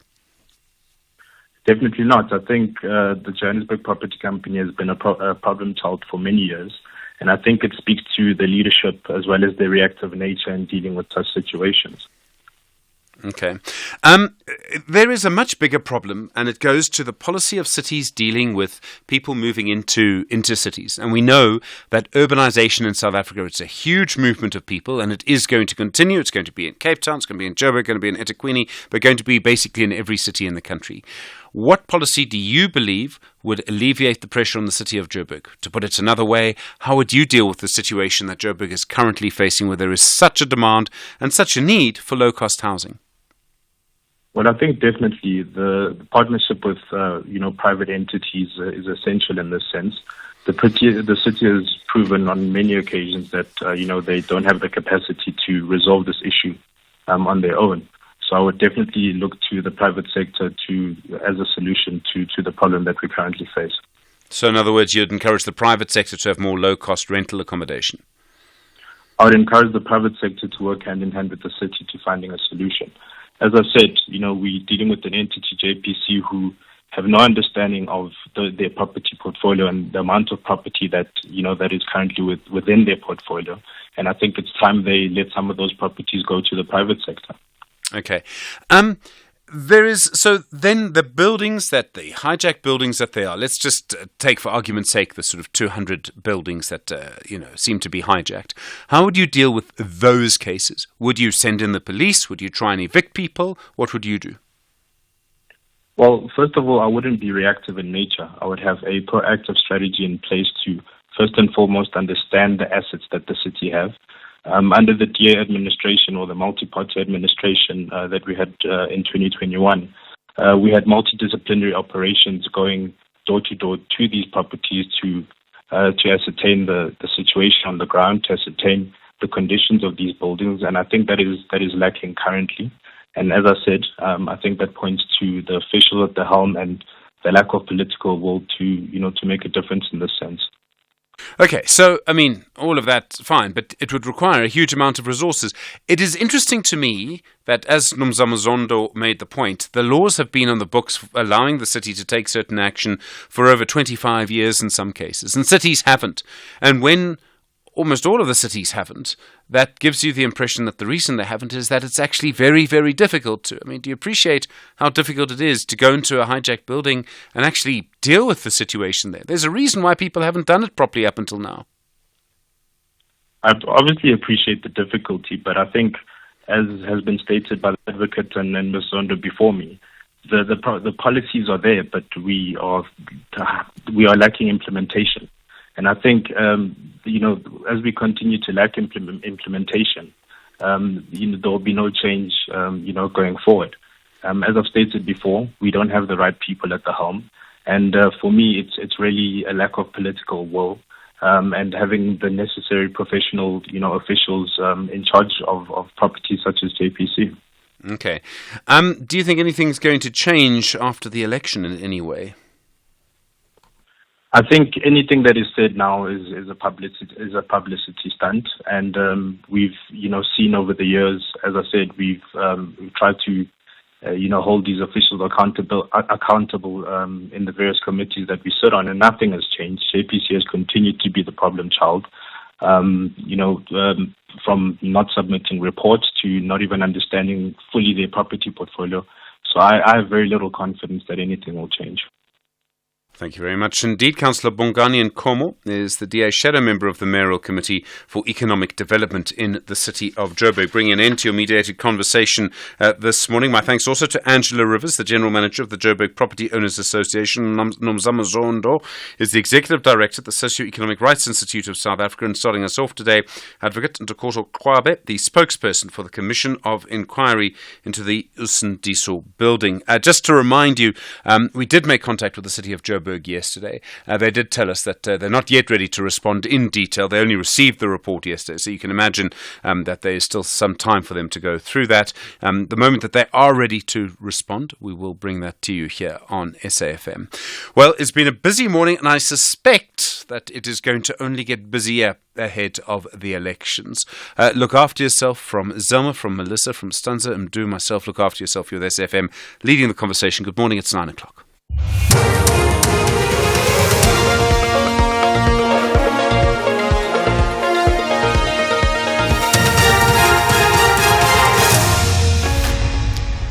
In our top stories, IEC yet to confirm receiving MK Party founders' letter regarding Zuma, and rescue efforts continue in George building collapse.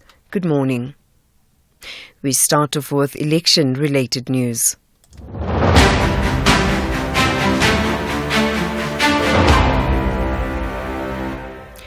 The Electoral Commission is yet to confirm whether it has received the letter. The Umkhonto weSizwe Party founder Jabulani Khumalo says he has written to it. In the letter dated the 5th of this month, Khumalo has requested the Commission to urgently remove Jacob Zuma as the face of the party.